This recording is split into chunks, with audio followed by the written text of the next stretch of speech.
Yes, let me do it. Pedigree, 1, 2, 3, project you live as a champ. Her last ride straight to hell, a tombstone, a choke slam. Here to give it to you raw. This is Wrestling with Savage. SmackDown, hold the title. This is Wrestling with Savage. What? Wrestling with Savage begins now.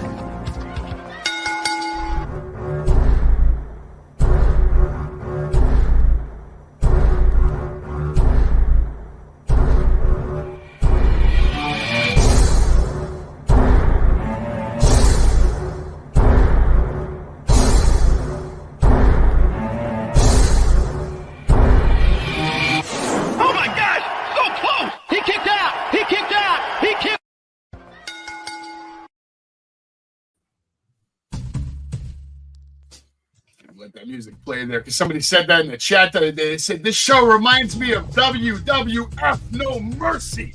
You know why it reminds you of WWF No Mercy? Because that was the greatest wrestling game of all time. And this is the greatest wrestling podcast of all time. The single best show in professional wrestling every single week moving forward from this moment on, because it's Savage, it's Storms, and it's about to go down any minute. Jay might decide to show up.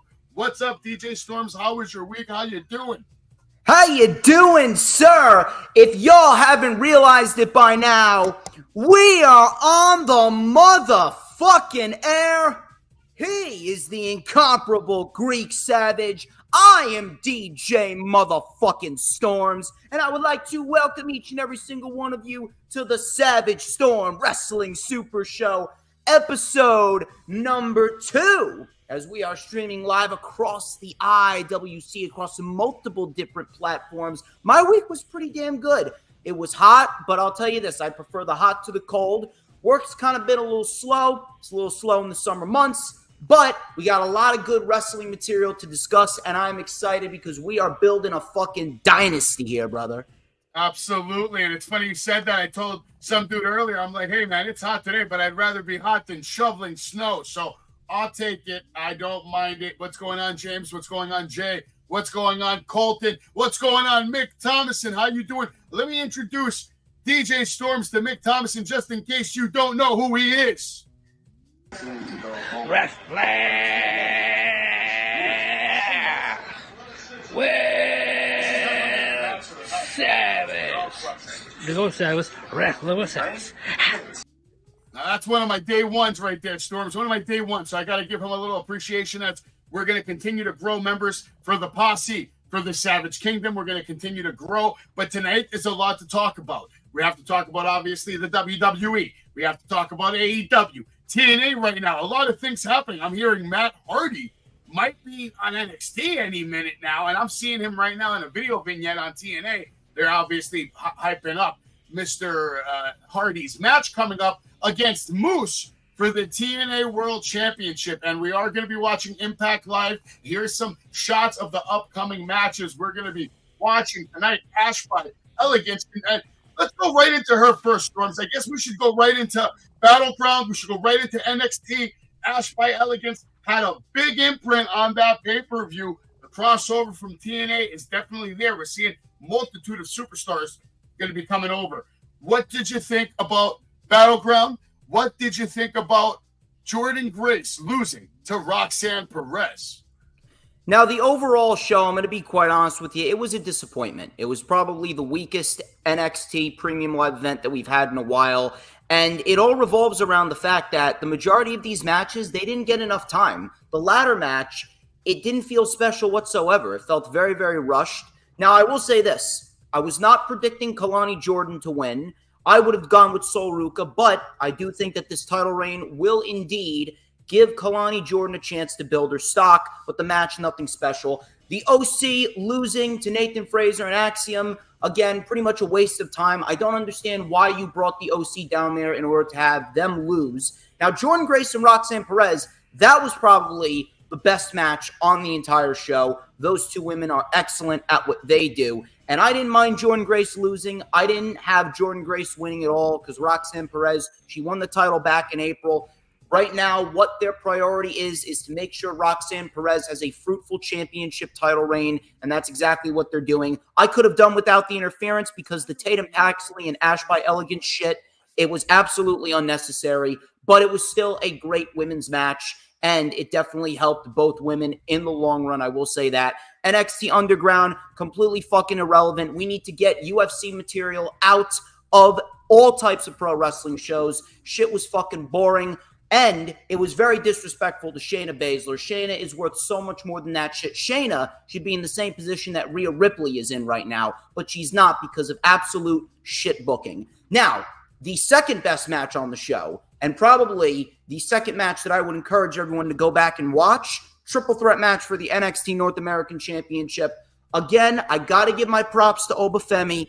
I was very hard when he first won the NXT title, specifically because of the fact that he wasn't ready. He was very green. But when he won that title, he made it his mission to get better in the quickest amount of time, and he did just that. Matter of fact, he's probably one of the best acts on NXT, period. So I got to give my props to Obafemi. Same thing with Joe Coffey and Wesley. Great triple threat match. Main event, that was an NXT TV match on a pay-per-view, and Ethan Page losing, not a good start to his WWE run. Should not have been in that match if he wasn't going to win. But we got Jay in here. How you doing, Jay?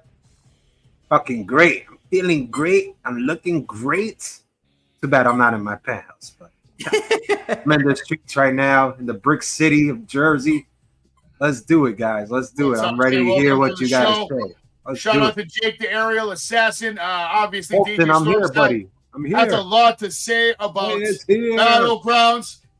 Listen, overall, I thought it was an okay show. The main event should have been Jordynne Grace versus Roxanne Perez. They stole the show, to be honest with you. Out of everything I saw that night, that was by far the best match of the night.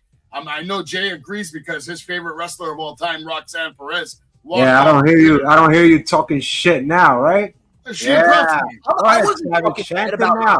I praised her. Chant now, Savage. Go ahead. Yeah. He's talking to me. I already gave Jordynne Grace her flowers. I gave Roxanne Perez her flowers. Listen, great match. She showed me a side of her that I didn't think she had in her, DJ. I saw something different in her in that match. Roxanne Perez proved without a shadow of a doubt that she could look good against a superstar, in my opinion, who I thought was above and beyond Roxanne Perez at the time. Not anymore. Now Roxanne Perez showing why the NXT female roster may just be the best in the business today. I will say one thing, though. This is one critique I will say about Roxanne, and it's probably not that big of a deal, but I need to point this out. Roxanne is not a good heel. You know why? It's because she doesn't have the heel look. When I look at Roxanne, I see the girl next door that I want to put a fucking ring on. She does not resonate as a heel. She is a babyface. That's the only critique about it. Otherwise, it was a great performance by both women. We could say the same thing to Braun Breaker when he turned heel. It's the same thing with Roxanne. But I will say this. Storm, I'm sorry to cut you off. I'll let you go. I will say this, though. Don't they have high praises for high top NXT stars, and they test both of them? Look what they did at Braun. They had to see if he could go face or heel. Same thing with Cora Jade. Same thing with Roxanne Perez. So I think she's doing a good job. A lot of people may not like it like you. I agree. She's hotter as a face. Mm-hmm. She's probably the bigger than Bayley that we ever seen, which I never thought I would. But, it's good. And this match was really great. To answer your question, Mick loves wrestling. Favorite superstar currently, Maxwell Jacob Friedman or Will Ospreay. Favorite superstar of all time, The Undertaker. Awesome. Right now we're watching TNA Impact. Mike Santana taking on Santana looks great. Santana with a beautiful cutter there. We'll keep you updated with the action, let you know what's going on. Jay, obviously, you can chime in if you're watching it. But we'll get back to Battleground here. Still a lot to talk about because Ethan Page, I just want to get to him for a second. Obviously, that was the main event. And it was just sad to see a main event not be able to live up to the hype because the match that just happened was better than yours. It was superior to yours. So I feel like these guys got outshined by the women's division. and they let all the men down worldwide, man. You know what the problem was? The problem is that they're not giving these matches enough time. Do you know? You're not wrong. You're not wrong about that one. I did the research. There was not one match on this show that went over 15 minutes. That's a fucking problem. If you're there was a lot of matches. Live event, if you're going to put matches on a premium live event, 15 minutes minimum, 30 minutes is the maximum. It is unbelievably disrespectful that you're not even giving Trick Williams and Ethan Page the opportunity to put on a main event worthy match. And then on top of that, Ethan Page looks like a loser. You know, if you're a real wrestling fan like me, you know how good Ethan Page is. But if you're someone new who hasn't seen Ethan Page before, and there are some people that have, your first impression is that he's a loser. Oh, they tried to save him a little bit with all the business that was going on with Metaphor and all this. But yeah, at the end of the day, his first impression is going to be loser because he lost to the champion. But at least he lost to the champion, who, by the way, just got the rub from Cody Rhodes. So Ethan Page ain't that far off. Listen, Ethan Page ain't that far off. Superior to Trick Williams, plain and simple. I'm not even going to argue that, but I'm saying his time in NXT within the next 6 months, I can see him contending for the World Championship again, and if not even maybe already the World Champion. It's going to be between him, those guys that we saw with Cody Rhodes on NXT. They were all together. It was like 4 of them. Alexis King. It was who else was there? Come on, guys. Ethan Page. Shawn Spears. But how many of them are relevant? Only Cody. Well, maybe, but the point is, one of those guys is your future AEW World Champion. I feel like they planted that seed right there. I think we need to take the belt off quick because, let's say Storms, we give them more time in the main event. Are we really going to have a main event quality match? Who are you talking about? You're talking about Trick Williams? Talking about Trick and Ethan Page. Well, to be quite honest with you, we could potentially get that because how are you going to know how far Trick can go if you don't give him the opportunity to showcase what he can do in a long-term match? That's how you get better. But we have given.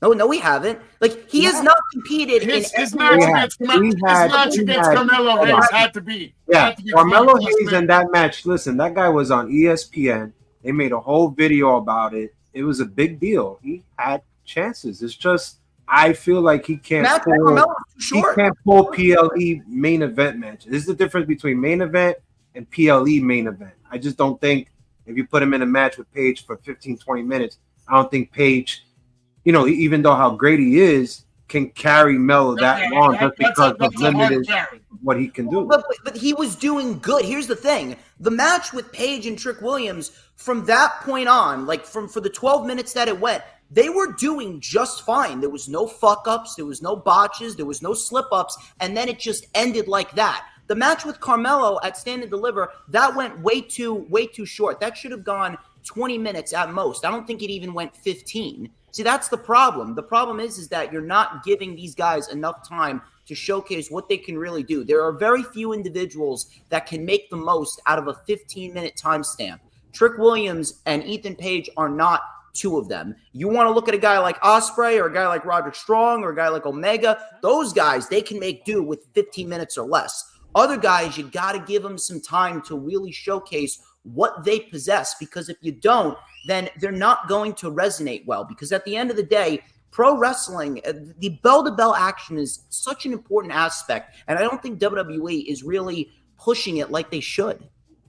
Well, the reps are important, man. The more reps you get, the more TV time you get, the more work that you get, the more experience that you get, the better you become. But let's be honest, for certain wrestlers, and I'm not going to drop any names, it's like dragging a horse to drink water. You know what I mean? Some of them are going to get better, and some of them are not.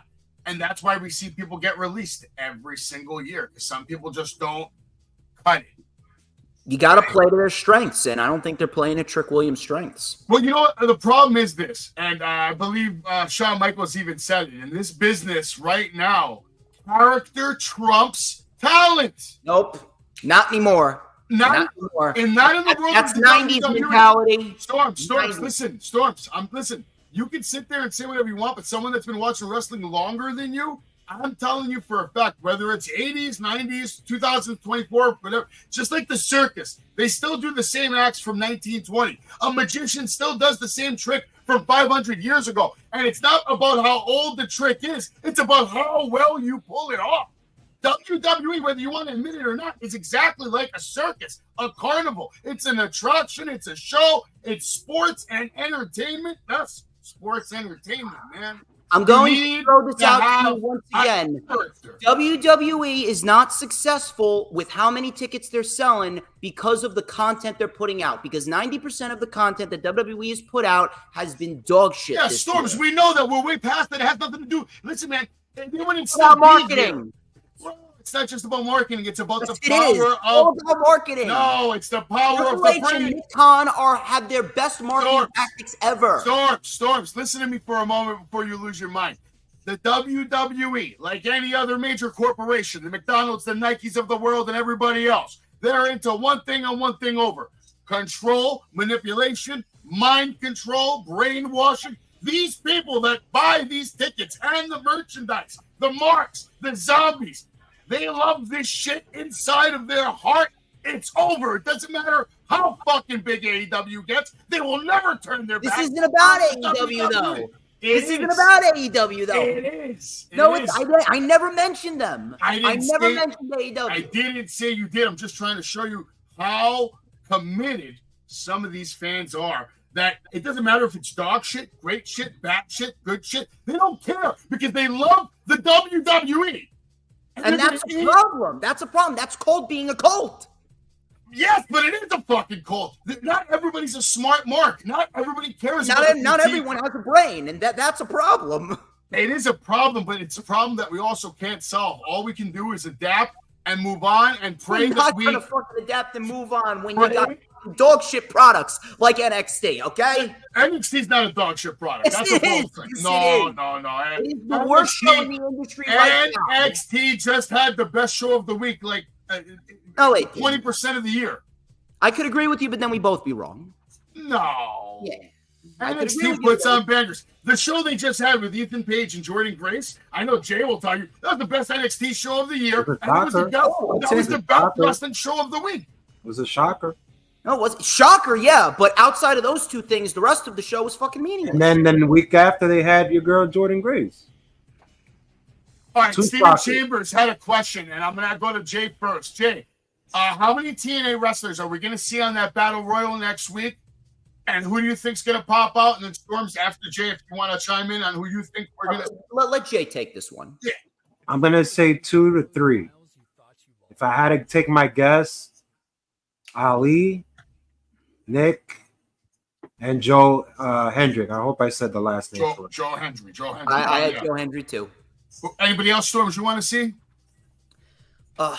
Personally, I'd love to see Mike Santana. I think Mike Santana has a lot of upside to him. And man, if I was to ever start a professional wrestling company, I would definitely love to, get Mike Santana in there because, whether you want to admit it or not, the guy's a very versatile individual. It doesn't matter where you put him. The guy's going to go in there. He's going to make the most out of it. No, he's someone that should have been an AEW Tag Team Champion. I thought they, in the beginning with Inner Circle, that was their chance. I don't know why they never pulled the trigger. I would love to see him on NXT. I would also love to see someone like Casey Navarro on NXT. Get my boy on NXT who signed with TNA right now. Get him an opportunity to go to NXT and show them what he can do. I'd love to see that. So that's what I'm going to say. I'll put it out there in the universe. Maybe God will grant me my wish. Meanwhile, your boy that you want to see next week, he just won his match on TNA Impact. We still have a few more matches coming up. Tasha Steelz, who I know personally, fantastic. My girl, Tasha Steelz. Fantastic female wrestler. And she's getting her moment. Her opportunities are coming to her. Danny Luna might have a problem tonight. And I'm looking forward to this. We're going to see Matt Hardy, and the system is going to invade, or maybe, I don't know, maybe they'll just visit. Maybe they'll be friendly, but I don't think so. They're going to invade the Hardy compound later tonight. We'll keep you posted on everything. NXT, the show. I guess we can go right to that. What'd you think of this week's show, Storms? This week's NXT, I did not watch this week's NXT because I went live to discuss NXT Battleground, and I ranted and raved on that. NXT, like I usually say, it is the weakest show of the entire week, and little to no people care about it. So I really didn't care for NXT this week. They got some. Listen, they got some good talent down there. I'm not going to say they don't because this guy hates NXT. The roster, listen, the roster is great. The problem is the creative direction and the fact that they do not put pro wrestling first and they do not build up angles as they should. Very interesting comments considering that the NXT roster is pretty much main eventing Raw and SmackDown every fucking week now. But you know what? I guess NXT's dog shit. What do they know? What do they know? We're not talking about NXT Black and Gold, okay? Broadbreaker, sucker, Ela Dragunov, bro. Carmelo Hayes fighting. That's NXT Black and Gold. This is right no. Dragunov It's is NXT Black and Gold. Carmelo is one of the only good things to come out of 2.0. Jay knows what I'm talking about. Jay knows NXT's wrong. Carmelo Hayes is a loser. Look at how they're booking him. He's a loser. I'm not going to argue you in that one, but NXT's not dog shit, my friend. Most of the times, it's better than Raw. Sometimes it's better than AEW. It's a decent show, considering it's a fucking performance center show. These are students that are playing on TV every fucking week. Are you out of your fucking mind? They're getting paid millions of fucking dollars like the guys on Wednesdays or Mondays or Fridays. They're getting paid $500 a week. They're lucky. And they're going out there and getting fucking ratings. Pretty sure they beat AEW. Ratings don't matter. Ratings don't matter. Ratings don't matter. Cable TV is dying, dude. Everything's going to be on a streaming service. Everything. Storms, I know you love electricity. But yeah. Storms, by right 2050, now, everything will be on a the way streaming. that you are on this show right now, the only way you go live on your show is because you can pay the bills. Because you have lights and electricity and internet. And whether we like it or not, ratings. The bills. No, they don't. No, they don't. You know what pays the bills? Sponsorship money. That's what pays the bills. Yes, but commercial advertisement time based per ratings, the revenue goes up. The higher your ratings, the more you can charge. Why do you think Raw's moving to Netflix? Because cable TV's dying. Oh, 100%. Savage coming out here. But there's still going to be ratings on Netflix because there's one going to be half of the multiple knockout tag sources. team champion Service. We're talking about cable TV. There's always going to be a track of like humans that are consuming product, no matter what platform it's on. We know that. Come on. Yes, I know that. Now, since you didn't watch NXT, I'll quickly update you on what happened. And if you have any thoughts or comments, please. Mi Chin defeated Jada Parker. Okay. We have this shit show 3-on-3 match that I didn't like. There was a lot of action, but it's just one of those matches that didn't make sense. Gallus defeated Wesley, Tyler Bate, and Pete Dunne. Wendy Chu came back. She defeated Brindley Reese, but she came back with a dark, demonic gimmick. I actually enjoyed how methodical she approached it. She didn't mess up on at least what I thought she was trying to accomplish. Did she accomplish it? That's a different story. Cody Rhodes, Trick Williams. They literally brand Cody Rhodes to NXT just to put the rub on Trick Williams. Now, this match right here, third match, I was excited for it. I'm a Dante Chen guy. I like everything he's doing. Still want his paper tested. Singapore cane match. Jay hated it. So, Jay, why don't I let you take this one? I want his papers tested for forgery for having the green card. I don't know if it's true. Savage, need you to look it up, please. He cares about people's immigration status, Storms. He shouldn't be on TV. You shouldn't. Look, he shouldn't be on TV. They shouldn't have a bunch of candlesticks in a match for fucking 10 minutes looking like a bunch of idiots running around in fucking wood and getting blisters all over your fucking back. And you call yourself professional fucking wrestlers? Fuck out. It's a Singapore cane on a pole match or whatever the fuck they call it. There was no fucking pole. Just a Singapore cane match. It came out with fucking shit. Either way, that's what they do. Storms, this was a good match. It was a good match. And he didn't like it, but you know. Anything with Weapon Savage. Who won? Anything with Weapon Savage things. Lexus King is the winner. Yeah, finally they gave him a fucking win. Holy fuck. And then we got girls this, are having a banger here. Marty Bell, Slamovich having it one-on-one right here. Well, since I know Storms didn't watch, Cody Rhodes gifted JC Jane his original mask. Remember that mask? The man in the Iron Man. I don't even know if that's JC Jane. That's probably the man in the back. That's probably Leo. He gifted it to JC Jane. I think DiCaprio. Storms, you don't think that's a big deal on TV? No, Cody because Rhodes it's not original. Gifted? It's not original. Why is it not original? because they're not even trying to give these individuals new characters and new angles. They're just rehashing a bunch of shit from the past. Like Tatum Paxley, that is nothing more than great value Mickey James shit right there. I mean, come on. Well, right here, Storm's what we're looking at, and I called it to Jay. I told him the girl that's going to beat Roxanne Perez is standing in the ring right now, and her name is Lola Vice. I think she's your next NXT Women's Champion. Eddie Thorpe comes back. All right, he defeats Tavion Heights. I don't know. Sean Spears defeated Javon Evans. All right, Javon Evans, very talented wrestler. Sean Spears, obviously more experienced, picks up the big win on NXT. He looked good. The match looked good. I had fun with NXT. That match and the Singapore K match, Storms, those are the ones that are worth going back and watching if you're ever going to. Well, I'll tell you this. Based on the results that you just read me, I am very ecstatic that I did not watch. I knew you were going to say that. That's okay. This week, you're not wrong. This week was not anything to, go nuts about. Missed. I have to watch it. Come on. Slamovich kick to the face. No, that's right. We're watching TNA. Clothesline right there on Bell, going for the cover. Do I have this match? Did they make a graphic? Yes, they did. Slamovich taking on. Has a bright future. Are you fucking kidding me? We don't even know his nationality. We didn't know his gimmick. He comes out with headphones when he first started. Then he comes out thinking he's Native American. I thought he was a DJ. I thought he was white. I thought he was half black and half Puerto Rican. Shit. And you think he has a bright fucking future? Shout out to El Caption. Shout out to Steven Chambers and everybody else in the chat. Yeah, Thomaston, I agree with him. Subscribe to me. Go to my channel. At the bottom of my channel, there's a DJ Storm's little circle because I have him at the bottom of my channel. He probably doesn't even know that because he's too narcissistic to even go look at my page. I look at your page. I'm at the bottom of your page, so I know that much.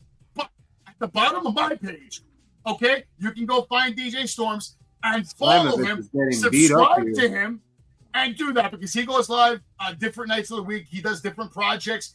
He's always doing something. So if you like what DJ Storms has to say, definitely go follow him and do that now. I'll be doing something on Saturday, actually. I'll be doing something on Saturday. It's going to be Lightning Flash watch along for Clash at the Castle. I'm watching Clash at the Castle at the pool. That's what I'm doing. All right. And only the main event, probably. Let's see. Storms really likes Obafemi. Yes. Yeah, you guys both you're going to get along just fine. He loves him. He has improved greatly.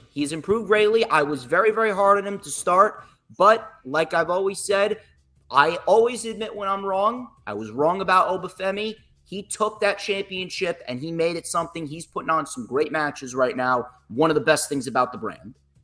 All right, Jay, put your Instagram in the chat if you want. Mick Thomason's having a problem finding it. We might as well do this then. Yes. This weekend, Clash at the Castle's coming up. We have a big championship match. Damian Priest is taking on Drew McIntyre. I'll just say my prediction right now. There's no way in hell Damian Priest loses this match. And I think Punk maybe interferes. Storms, what's going to happen on Saturday? Punk is absolutely interfering. They set this up perfectly with Drew McIntyre beating Finn Balor, so the Judgment Day is banned from ringside. And again, I want Drew McIntyre to be a world champion just as much as the next guy, but as soon as Gunther won the King of the Ring tournament, he was already set in stone to walk out of SummerSlam as world champion. And the story right now is not Drew winning the title. The story now is Drew versus Punk. And the three-headed beast that we could be getting at SummerSlam, it's going to be Cody and Orton for the undisputed WWE Championship. Then we're going to get Priest and Gunther. And then it's going to be Punk and Drew right underneath those two world title matches. CM Punk is about to have one hell of a heel reaction when he cost Drew McIntyre this Saturday in Scotland. And Jay, what do you think we're going to see this Saturday between the Scottish psychopath and what do they used to call him? The Archer. They made it more. Archer of Infamy, yes. I just wish they made it more surprising. You don't have to give me the match, the band, Judgment Day. It's like Storm say, you already know what's going to happen. You already know what's going to take place. So listen, predictable is not bad as long as it is what it is. But I will enjoy the match just like everyone else, and I will be looking forward to it. Yeah, he's going to have a big reaction, and yeah, we'll see who it is because this match is awkward as it is. You have two heels fighting for the belt. So who's going to be the heel when Drew at CM Punk? Steven Chambers makes a great point. NXT will probably be the #1 show on the CW. Yeah. Look, good for them. That doesn't mean the quality's good. Hey, the quality's great because it's WWE, and it's always good shit. It's the WWE. It's the golden goose. Even bad shit is good shit because you know what? Bad shit usually forces good shit to come. Because when shit's bad enough for a while, people start pointing and talking. Hey guys, we fucking stink. We got to do something. That's how I feel about SmackDown. That turns to good. Also, competition right now is heating up between all companies because at the end of the day, professional wrestling is a business, and it's more wrestling is good for business. So, amen for AEW, amen for TNA, amen for New Japan, and everybody, NWA, GCW, even all the independent companies that bust their ass every single day. And we're going to start talking about some independent shows because moving forward in the future, I was going to talk to Storms about us maybe doing an event every other month somewhere at a show, live, doing interviews, getting content, maybe even a party or two at a bar or something we could set up. Yeah, maybe we can get Jay to leave his luxurious condo. And where are you now, San Quentin? Jersey. Oh, you're in Jersey. You and me, brother. You and me. Brick City. Fucking Jersey. All right, so Clash at the Castle. We also have Bayley taking on Piper Niven. I'm going to go ahead and say I would love to see Piper Niven win just to see the reaction from the hometown crowd. Bayley's going to get booed, but we all know that's not going to happen. Bayley retains. Jay, what's going to happen on Saturday? I'm not going to like the match. Bayley's going to win, and I think she's just as flat coming off WrestleMania, just like R-Truth and The Miz.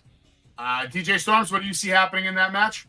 I am not going to say that Jay is wrong, but the main problem, and this has always been a problem with WWE, the problem with WWE is that they put all their effort into the top stars, and they don't build up anyone else as challengers to make the championship reign feel more important. Now, I will say this. I do think this is a great opportunity for Piper Niven. I do think that Piper Niven is going to bring something that we haven't seen from her since her days in NXT UK, and I do think we're going to get a very, very solid women's match. The only thing that I really wish WWE would put more effort into other individuals not named Cody Rhodes, Rhea Ripley, Bayley, Drew McIntyre, because that right there, that is what is going to make the entire overall product feel different because you have credible individuals going up against these champions. That's what separates other professional wrestling companies from WWE. WWE doesn't care about anyone that's not in the main event scene. But I do believe that this is going to be a very, very, very good opportunity for Piper Niven, and I hope that they continue to build on her after this match. Bayley's going to take the win here. Yeah, she's definitely going to take the win there. I'm not super excited about the match at all, to be honest. I don't even understand how she even has a title shot. Because it's Scotland. Yeah, whatever. Cody Rhodes taking on AJ Styles in an I Quit match. And as much as I would love to see AJ Styles make Cody Rhodes bleed all over Scotland, I think the American Nightmare will retain his championship now and probably forever. As long as they sell T-shirts, he's not losing that shit. I hope you're right, actually. There's been some people throwing the idea around because Cody's bringing his mother to Scotland. There's been some people throwing the idea around that Styles is going to use the OC to get Cody to say I quit or else they'll attack his mother. I hope that is not the case because I always preach about the long, lucrative title reigns, and you need to make sure that the individual holding the title has enough challengers to get them through a certain amount of time. And Styles winning the title just for Cody to win it back, that would be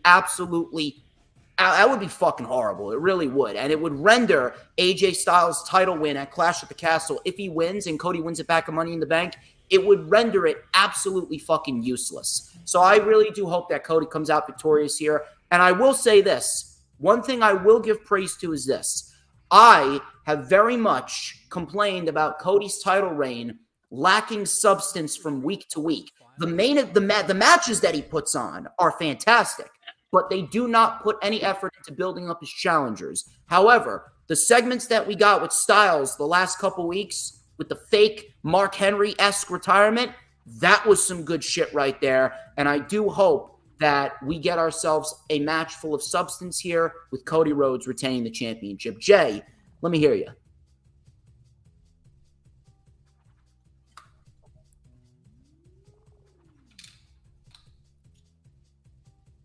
Jay, well, you're muted, Jay. Fuck, you fuckers. I'm gonna say this. I agree that Cody's role booking as champion is mediocre, but I think we could all agree it was going to happen if he won the title at WrestleMania. Now, what can you book him and who can you book him with? It's really hard choices. I don't want to see another AJ Styles Cody Rhodes match. I don't feel that I should see an I Quit match between these guys. I get it. You don't got nothing to do with Styles, but I'm not really interested in this match, guys. Why? Because you know Cody's going to come out on top.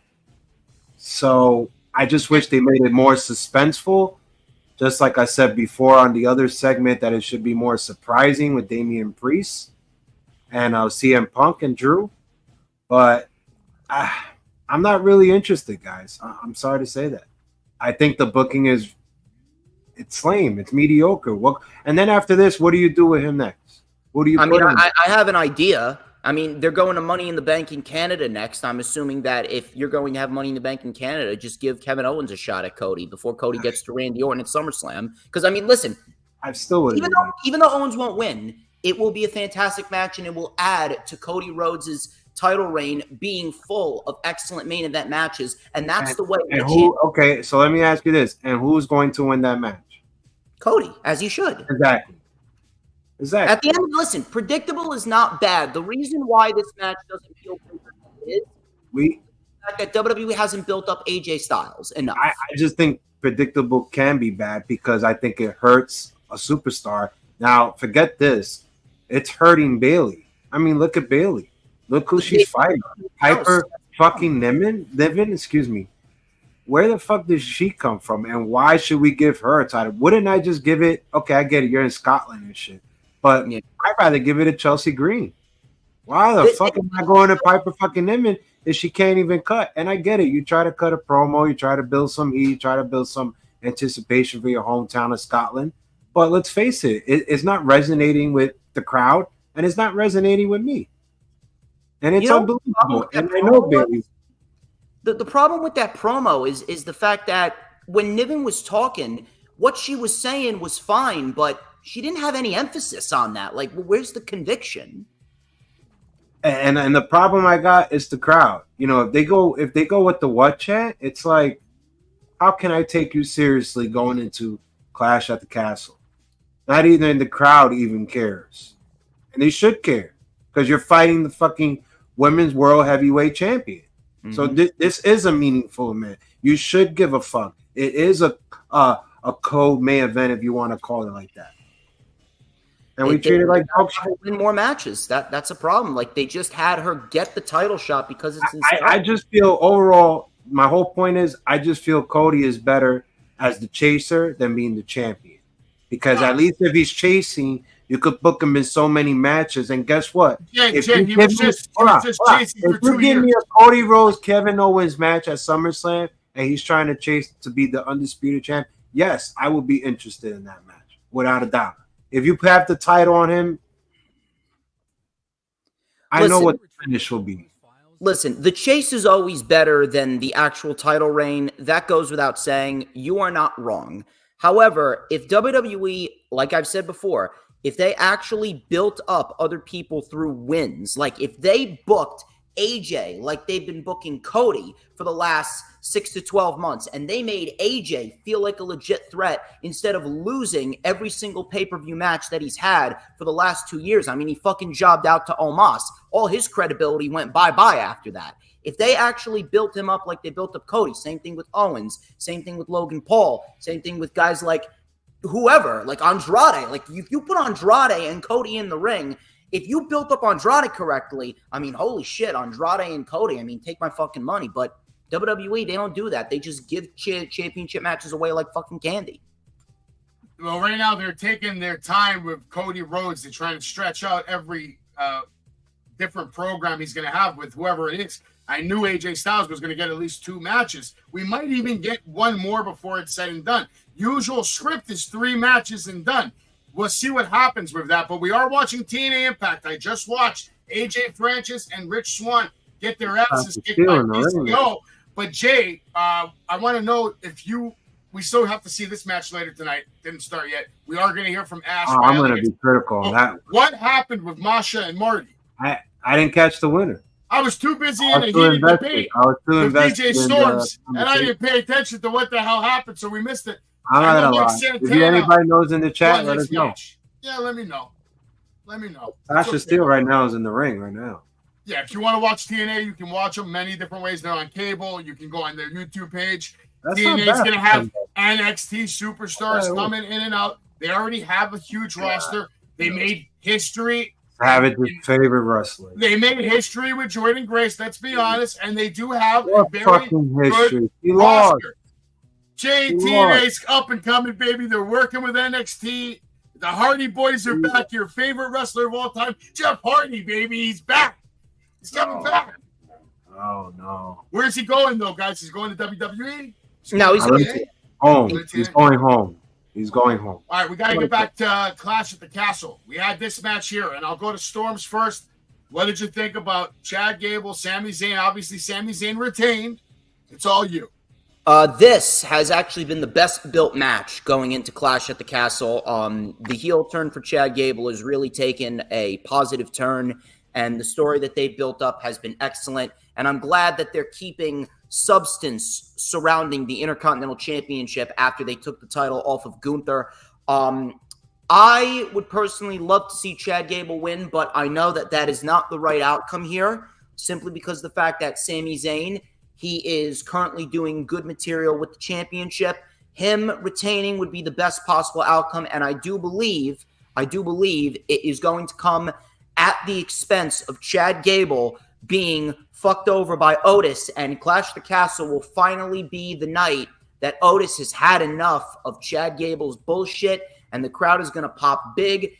Otis is going to drop Gable, and we're going to be into a Gable and Otis feud going into the summer, while Sammy, and I made this prediction, and I'm going to stick by this prediction, I believe that the man that's going to take the title off of Sami Zayn is none other than Braun Breaker.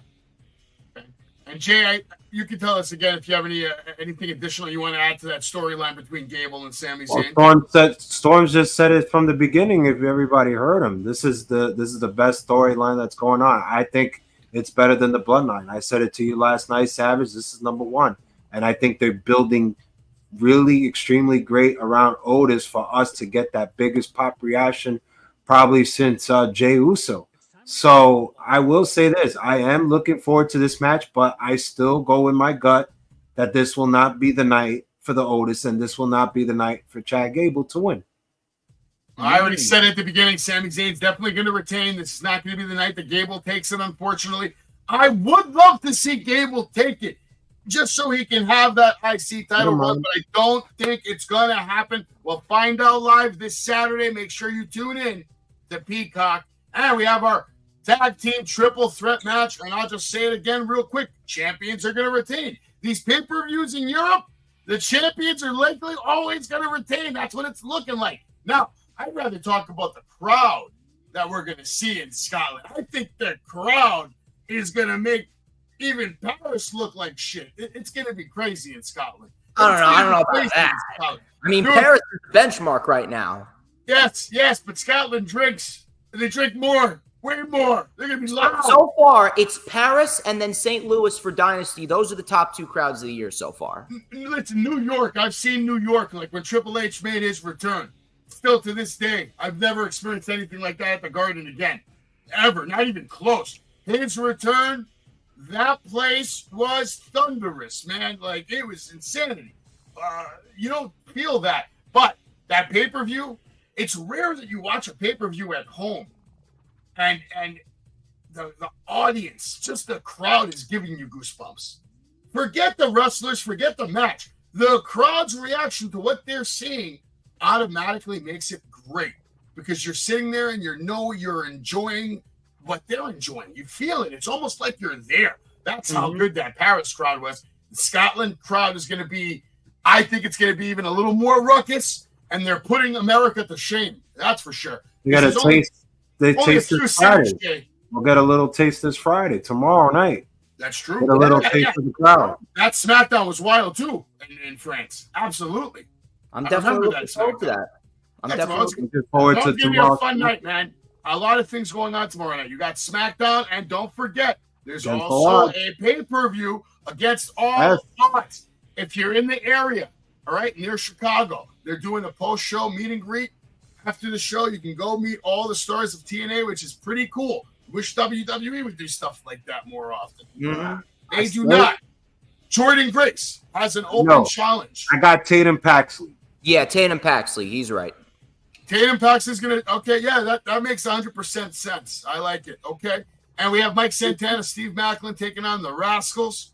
I'm pretty sure Santana, they're pushing him to the moon right now. Sami Callihan, I think, is going to take the loss to Jonathan Gresham.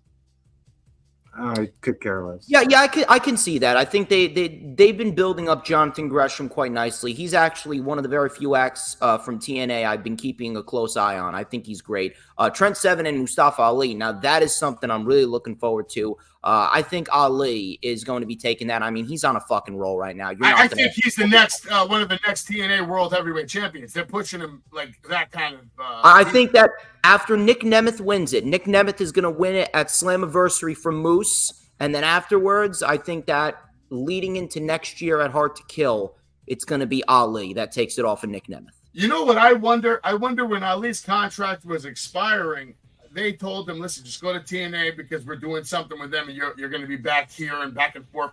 Maybe this has been a giant work for a long time and nobody knows. No. You never know. Conspiracy theories with Savage. Love the conspiracy theories. Josh Alexander and Eric Young taking on ABC. These guys gonna break up already. I can't see Eric Young and Josh Alexander taking a loss, but maybe these young guns here, they don't even look that young, but they look younger than Josh Alexander and Eric Young. Who do you guys got here on this one? I don't know. I'd probably give it to ABC. The young guns? Okay. Yeah. I mean, they're fantastic at what they do. I'm a big Chris Bay guy. And we also have the TNA World Tag Team Championship on the line. The System taking on Nick and Ryan Nemeth. I feel like the brothers are about to be TNA World Tag Team Champions. No. Not yet. No. Nick Nemeth will be world champion in TNA. The System is retaining. This is a great match to Slammiversary. Here's some shots from the action from last week's TNA, just in case you don't watch TNA and you want to watch TNA. Here's some good reasons why. Quality matches, quality wrestling, superstars like Speedball Mike Bailey on there, having great matches. TNA's good shit on a Thursday night, all right? It's better than watching whatever the hell you're watching because there's no other wrestling on Thursday night. Ring of Honor, but they don't do long enough matches. I gotta catch up on Ring of Honor. I haven't been catching up. I'll be watching that before Dishonor next month. Let me ask you a question, Storms. Let's just talk about it because we've never talked about it. How many AEW shows have you been to and then stayed for the full Ring of Honor taping? They have not done any Ring of Honor tapings at the shows that I've gone to because I actually haven't been to an AEW show in quite a while. I will be going to the Full Gear show. I've had to do some personal stuff and I've been trying to save some money. But last AEW show that I went to was I think it was Grand Slam 2022. Had a very fun time at that show. Stayed for the Rampage taping afterwards as well. The one thing I wish that they would do with Ring of Honor, I wish they would not do such quick matches, and they would actually build up the major stars there. They would separate the rosters with AEW and Ring of Honor. And I do believe Will Ospreay threw this one out. He says that they should hire Scott D'Amore to help run Ring of Honor. That would be an excellent decision. And I think Scott D'Amore running Ring of Honor, you give him certain talents, that would definitely help him and the Ring of Honor brand as a whole because of what he did for TNA. What they need to do is stop being cheap and taping Ring of Honor after 3-4 hours of wrestling, after you've done Dynamite, after you've taped Rampage, after you have people sitting around waiting for them. Go to Orlando Studios, Universal Studios. Have your own show, your own studios. Make it a Saturday morning thing. Bring back Saturday morning wrestling. There's a market there, and you can start introducing these superstars, and they can get more time. The reason these matches are all short is because 2 reasons. One, it's because these matches are taking place after 4 hours of other wrestling's been going on, and they just want to get the fuck out of the building, so they get their 3-4 matches in, get it taped, and they get the fuck out of there. And you know why? Because everybody else is already fucking gone. I've been to 4 shows over the last year, and every show I went to, okay, they do the Ring of Honor tapings, and I stick around. There's literally 100 people there. That's it. Everybody else, the thousands of people, are fucking gone. They need to go to Universal Studios down in Orlando. It's embarrassing. It's embarrassing. I feel bad. When Ring of Honor returned back in 2023, that first month of Universal Studios shows heading into Supercard of Honor 2023, those were some great fucking shows, and the crowd was fucking hyped. That's where they need to go. But they need to go somewhere. There's plenty of studios that they can also go to Nashville. There's plenty of options. Hell, they can go to New York City if they wanted to. We have studios. Still with a submission on. It's not complicated, man. Hell, buy a warehouse for Christ's sakes. Do something. Make an investment. Building trade. Why don't start a Ring of Honor Performance Center? Luna just got out of the submission. Follow what WWE does with their Performance Center. Make your own Performance Center. You have a place where your guys can go train, work out, and now you're putting on shows and you're giving people experience. Also, they should follow suit with what OVW does. OVW is the only other company besides WWE and AEW that puts on a live weekly show 52 weeks a year. And these are independent wrestlers. If Al Snow can get it done with his payroll and budget, you're telling me Tony Khan can afford to set up a Ring of Honor Performance Center and dedicate some real money and time to it? Throw Scott D'Amore there, throw a couple other people there, and give people things to do? He could. He really could, and I really wish he would. But, the main problem. Edge couldn't be there right now with his broken leg, dropping wisdom on all the students. Well, no. You see, that was not on Tony Khan. That was Adam Copeland's fault, because Adam Copeland, he got too overzealous. I'm not bringing up the injury. I'm bringing up, my point is they can take advantage of guys that are out. Now they don't have to just sit around home and do nothing. They can go hang out at the Performance Center and help the students learn, help them get better, drop decades of knowledge. They have the team, bro. They don't have the fucking vision. In doing a live Ring of Honor television show, and if they want to, if Scott D'Amore is brought in, they could absolutely do a live 1 hour Ring of Honor. Luna landing 1, 2, 3, and Steele takes the loss. Damn. Really? Steels took the loss? Yeah. Let me tell you something. If I was running a wrestling company, I would make Tasha Steelz my first women's world champion. That's how high I am on her. She's good. Oh, they pushing Luna. She's about to kill Steelz. That powerbomb is sick. I'm looking for this match. Where is? Oh, Luna landing. Yeah, that was nasty, Jay. That Luna landing is tough. Oh. Danny Luna's and here he is. Joe Hendry comes out here. Say his name and he appears. Everybody loves Joe Hendry. We're coming up on the 9 o'clock hour. We already covered NXT. We gave you our predictions. I think we did, right? You guys both did. Jade Cargill, Bianca Belair retaining. We can beat the system, Joe Hendry said. We can beat. You know what I really hate about this? I hate the fact that they're just using Bianca to mask Jade Cargill's flaws. Jade Cargill has not shown any improvement whatsoever. Hendry shirt is fire. Jade Cargill, man, they want to be careful. That Joe Hendry shirt is fire, by the way. If they handle her correctly, a few more years of her getting some and here he is, reps, CM Punk's boy. It's going to be scary, Storms. If Jade Cargill can stay in WWE for multiple years without getting hurt, she's going to end up being one of the more dominant female superstars they have.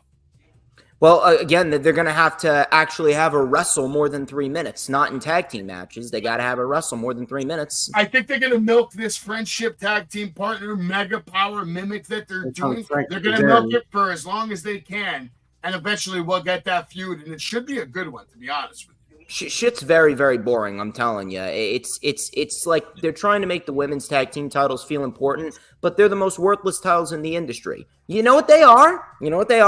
They're the NXT of titles in the industry. All right, Storms, this is all you. I'm about to drop the breaking news, and you're going to read the caption and then give me your reaction, all right? Breaking news. If you can, try to keep this under a minute and a half so we can turn this into a short later on that we could use on Instagram. Yeah. Are you ready? I'm ready. All right, he's ready.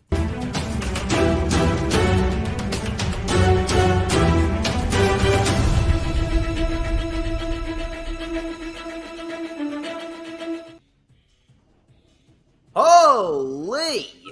Mark Henry claims his son's wrestling ability matches WWE's NXT's top talent.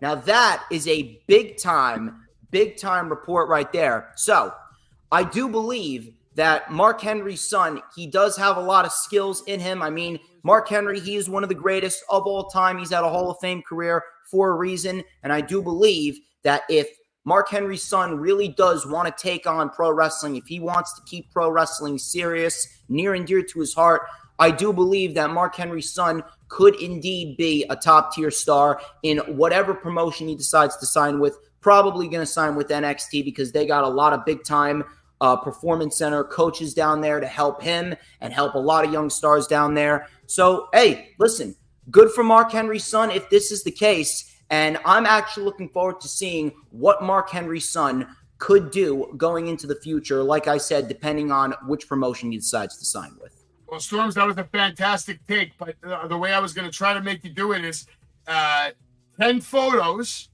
10 opinions, 90 seconds.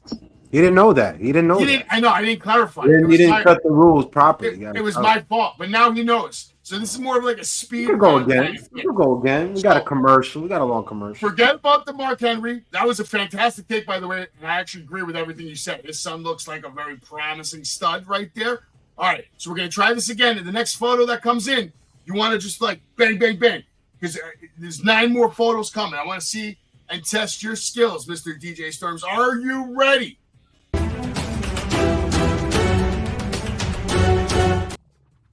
Here we go. Boom! I don't know how accurate that is, but either way, it's irrelevant. I don't care what happens in a wrestler's personal life. Shane McMahon, same thing, spotted at a New York Yankees game. He's a New York Yankees fan, so I'm a Shane McMahon guy for that. QR code, Uncle Howdy, he is coming to Raw. I believe he's coming to Raw within a week and a half. I think it's going to be a big-time debut for Uncle Howdy. Ex-WWE star Matt Riddle confirms he's in active talks with TNA. Listen, Matt Riddle is fantastic at what he does. He's an asset to any pro wrestling company. I just hope he stays clean. CM Punk flaunts shredded look amidst injury recovery. CM Punk, like I said, he will be returning at Clash at the Castle to fuck over Drew McIntyre. Vince Russo calls out Ric Flair for being drunk after blaming, that goes without saying. When is Ric Flair not drunk? Joe Hendry reference dropped on Raw. He's going to be on WWE TV at some point with this new TNA partnership, so I expected it. I don't know what's there to be surprised about because Tama Tonga is a fantastic pro wrestler. He's annoyed by WWE fans forcing on it. As he should be. Those aren't fans. Those are desperate, greedy fucks looking for cheap ways to make money. I would not mind Arn Anderson coming back. I think that Arn Anderson being with Cody Rhodes would be a great move for him and the WWE. Fucking beautiful job. I think that was definitely like 90 seconds. Perfection. That was great. That was great. I liked it. Now we got some AEW breaking news, and Jay, I will let you do the same thing. Are you ready, Jay?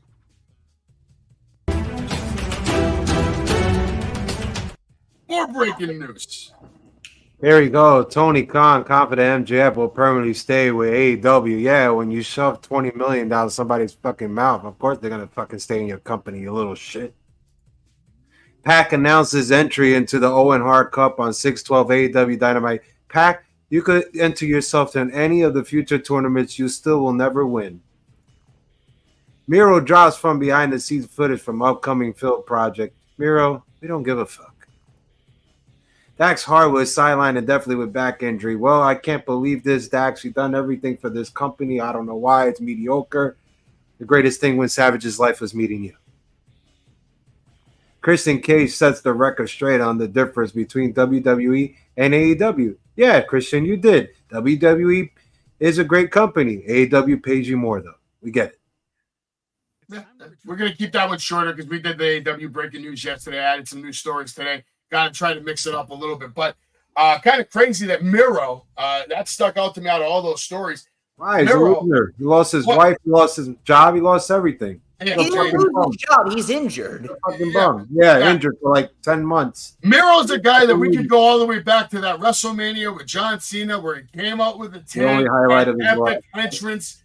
He should have won that match. Where's his wife? You know where his fucking wife is? In fucking Scotland in Damian Priest's locker room. That's where his fucking ex-wife is. No. That's Morgan giving Dominic Mysterio her hotel key. Jay, what do you care about Lana and Miro? They got divorced. It's over. They moved on. I care about Lana because she's with the champ. She's with Damian Priest. Okay, that's great. But what does that mean? Miro can't have a life Miro's a fucking loser. He lost his job. He lost his wife. I mean, he didn't lose his job.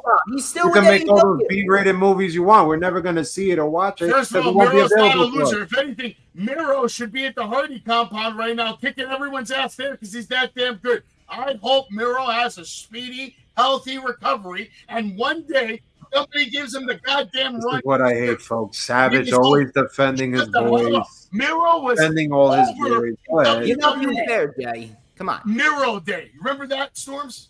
Yes, I love that shit. And by the way, remember Miro in the tank of WrestleMania. Who gives a flying fuck?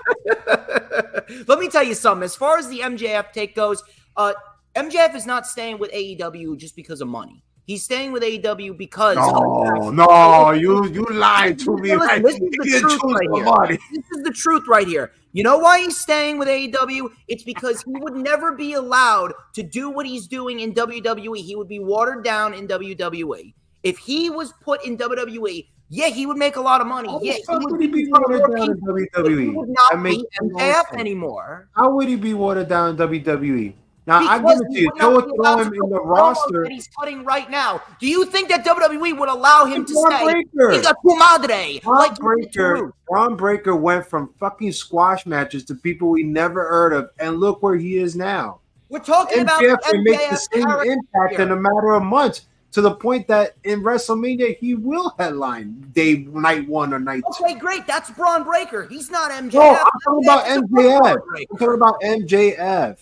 Hey guys, we're gonna get back. The opportunity like they did to Braun Breaker in a matter of weeks. We're gonna get back to AEW. Turn that company upside down. Listen, we're gonna have plenty of time to talk about MJF. They wouldn't water him down, though. They will not water him down. What's going on with the Hardy compound right now? Why are we watching? I know, but I'm about to lose to watch. He has wrestling figures. Fireworks are going off. It looks like Brian Myers is on mushrooms right now. I think Matt Hardy has drugged the system. I'm not sure exactly what's happening, but I like it. I'm into it. The compound will never be the same like it was years ago. Well, obviously, but the compound is still the Hardy compound. And you lost Mike Tenay. You lost Mike Tenay, the producer of the original compound. Listen, we'll keep you posted on the Hardy compound. Right now, it looks like Brian Myers is tripping balls, so I'm with it. I'll dig it. Well, we'll talk about now the WWE. Real quick, I want to get to AEW, so we're going to do this. Obviously, every Tuesday night, me and Jay do a show. We cover the entire week of WWE. Thursday night, Super Savage Wrestling Hardy Show. Is out. Hardy is out. Super Wrestling Show. Eventually, I'm going to get that right. But, Storms, did you watch SmackDown? Yes, I did. And I'm going to give WWE credit here because SmackDown has actually been the most consistent show throughout the course of the last few weeks. I wish that Monday Night Raw and Dynamite would be a little bit more consistent, but SmackDown was solid, not great, but it was a solid show. What was your favorite? Did you have a favorite match of the night? Favorite moment? Do you think the Bloodline storyline is weak? Do you think Heyman's the only one carrying this shit? And is it too much to fill the shoes of Roman Reigns for Solo Sikoa? I don't think it's too much for Solo to fill the shoes of Roman, but I did say that Paul Heyman is the MVP of these Bloodline segments. Now, I will say this. They need to make a move soon, because if they continue to drag this out, then it's going to become repetitive. That is why I'm making a prediction here.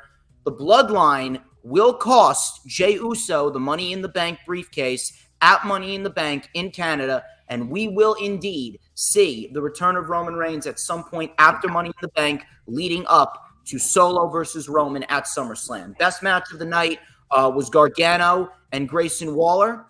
Those two are fantastic at what they do. I'm glad that the champion came out victorious here. WWE should do a better job at building up the challengers, though. They should have DIY winning tag team matches, not competing against the champions in singles matches, but it was still a good match nonetheless. Cody Rhodes and AJ Styles, they had a great segment, and we got ourselves an I Quit match at Clash at the Castle, and it is going to be a great showcase for both men. Very much looking forward to that. This match was disappointing with Carmelo Hayes and LA Knight. I actually wish that they would have given him more time. And this is another thing that I always say. They're not putting pro wrestling first. They're not pushing pro wrestling to the forefront. They only gave these guys 8 minutes. And that's a fucking problem. But I'll tell you what is a good thing. And it's the fact that LA Knight is going after the United States Championship. And I do believe LA Knight will be the new United States Champion. He should have won that title last year at SummerSlam. The promo with Bayley and Piper Niven, it was not bad per se what was said in the promo. It was bad in terms of there was no conviction behind Piper Niven, and no one genuinely believes Piper Niven's going to win simply because of the fact that they have not built her up. As I've stated, WWE does not build up their challengers towards their championships. Main event, it was fun for what it was. This was really nothing more than a means of establishing more dominance for the Bloodline. As we all know, the Bloodline is the dominant faction on SmackDown, and this is all leading towards a true, legit Bloodline civil war. Not that bullshit that we got last year with Roman and Solo versus the Usos. That was fucking garbage. Now we're getting a legit Bloodline civil war, and I do believe it is going to be a very, very well told story leading up to Roman and Rock at WrestleMania 41. Yeah, I think we're going to get the full Avengers storyline. And before we get to Monday Night Raw, Jay, do you have anything to say to this? What is happening right now? Why am I seeing a werewolf on my screen? It's a werewolf on you. Whose idea was to make Eddie Edwards a werewolf in front of Wolfgang? He's howling. The wife playing the piano right now. And was that Hardy's kid giving him a senton drop off of the ladder in the ring? Yeah. What the fuck? This might be the craziest, most psychedelic video that they've ever made. It's just bad. And want me to watch TNA. You don't like werewolves? I like werewolves, but not on my wrestling program. What's your favorite werewolf movie? Ooh. Oh, man, that is a good question. Probably The Wolfman from 2010. Good shit. Okay. With Anthony Hopkins. Yeah, great movie. Great. But Jay, you got a favorite werewolf movie? Werewolf in Paris? American Werewolf in Paris? Oh, that's a classic. Yeah, that's probably my favorite werewolf movie. But I also like that one that Benicio del Toro did. I don't know if you guys remember that one. What was that? I forgot the name of it, but it was good. He played like a wolf. I remember Jack Nicholson did one, but I didn't like it. Oh, yeah. Jack Nicholson with, was Pfeiffer? Michelle Pfeiffer? Yeah. Fuck, yeah, you're right. I forgot about that. That movie was phenomenal. I gotta go in and watch that. You never saw that? Yeah, Wolf. Jay just rocked my mind. That was like, I haven't seen it in years, but I remember the last time I saw it. Old movie. It's Jack Nicholson. What else you got to say? Oh, you know what? I'll tell you what else. This is not technically a werewolf movie, but there's werewolves involved in this movie. Van Helsing is fucking fantastic. Yeah, Van Helsing's a fun movie. Absolutely. That is fucking great. That was the best Hugh Jackman movie in my mind. Love that shit. I like that movie where he also with Christian Bale, where they were the magicians. Oh, did you see that movie? Not bad. Oh my god, The Illusionist, I think.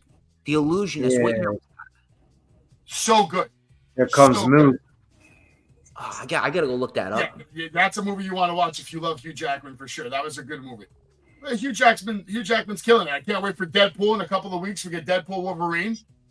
That's exciting. Wolverine. It's unbelievable. Very excited about that. It's going to kick off the whole new universe with MCU, X-Men. It's good shit. Now we can get back to Monday Night Raw. Let's see what DJ Storms thought about Monday Night Raw. It's the same thing like last time. You'll see the slides and you talk. I would say it was better than last week. Monday Night Raw last week was kind of a mixed bag. There's really been no consistency with Monday Night Raw, but we got a fairly decent show this week. Damian Priest. Obviously, this has been building for weeks now, and we got one last promo segment leading to the main event with Drew McIntyre beating Finn Balor, and Drew McIntyre now has Damian Priest one-on-one, and all this did was pretty much confirmed CM Punk is absolutely costing Drew McIntyre, as he should. This was a solid match right here with Lyra Valkyria and Io Sky. Not better than the match that they had in the Queen of the Ring tournament, but still a solid match. Io Sky, she gets the much-needed win. I'm glad that they are featuring Lyra Valkyria in this position because she is great. I would have given her the Queen of the Ring. Nia Jax winning was a big-time waste of time because we all know that she was going to get a shot at Bayley regardless, but still, Lyra and Io, this was very solid. As most matches between these two are, Lyra did not get the win, but looks like we're headed towards a six-man tag with Damage Control versus Katana Chance, Kaden Carter, and Lyra Valkyria. I love me some Katana Chance. She is a Jersey girl. Always support my Jersey girls. Liv Morgan, here's what I will say here. Liv Morgan, she's doing her thing, and the role that she's playing is very good. Liv Morgan is doing very good in her role. However, I find it very, very pathetic that this is the extent of Liv Morgan's title reign, and they're not building up any new women, and it's really sad. The Raw Women's Division is in a very, very tough spot because Liv Morgan, she's got no challengers. But the six-man tag team match here, fun for what it was, as expected. And Braun Strowman, he is going to be Damian Priest's final opponent before Priest gets to Gunther. It will be Priest and Braun Strowman at Money in the Bank, and Priest will get one more win before he drops that title to Gunther. Otherwise, I mean, listen, it's typical Judgment Day LWO shit, nothing that we haven't seen before, and it's quite frankly repetitive. However, I will say, like I said before, Liv Morgan, she's doing very good in her role right now, and she is taking Dominic Mysterio away from Rhea Ripley. 1 second. I got to interrupt you just for this. I cannot believe what I'm watching on TNA. Someone just got decapitated, and Matt Hardy is about to drown Moose in the lake. I don't know what the fuck is going on, but if you're watching TNA, please let me know in the chat what you think. Vanguard 1 is out. Moose is a football player like he was. All right, Storm, sorry, man. There you go. You can get back to Braun Strowman over there. We got Temptation, fucking Lake of Reincarnation. What the fuck is going on here? Yeah, Moose just came out as a football player. They out of the compound. They out of the compound. Oh, shit. He's a football player now. They're out of the compound. Yo, Matt Hardy literally just said the words, "Why are you coming on me?" Moose, Matt Hardy, tomorrow night. They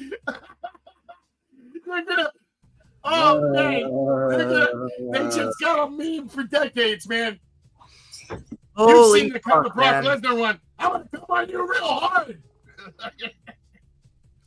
I don't know. I don't know anymore, man. I really don't. Can we go back to Raw? Thank you. So, yeah, like I said, typical six-man tag team match. Fun for what it was, and Braun Strowman is clearly going to be the next challenger for Damian Priest at Money in the Bank, and that will be Damian Priest's final defense before he loses to Mr. Gunther, the Ring General.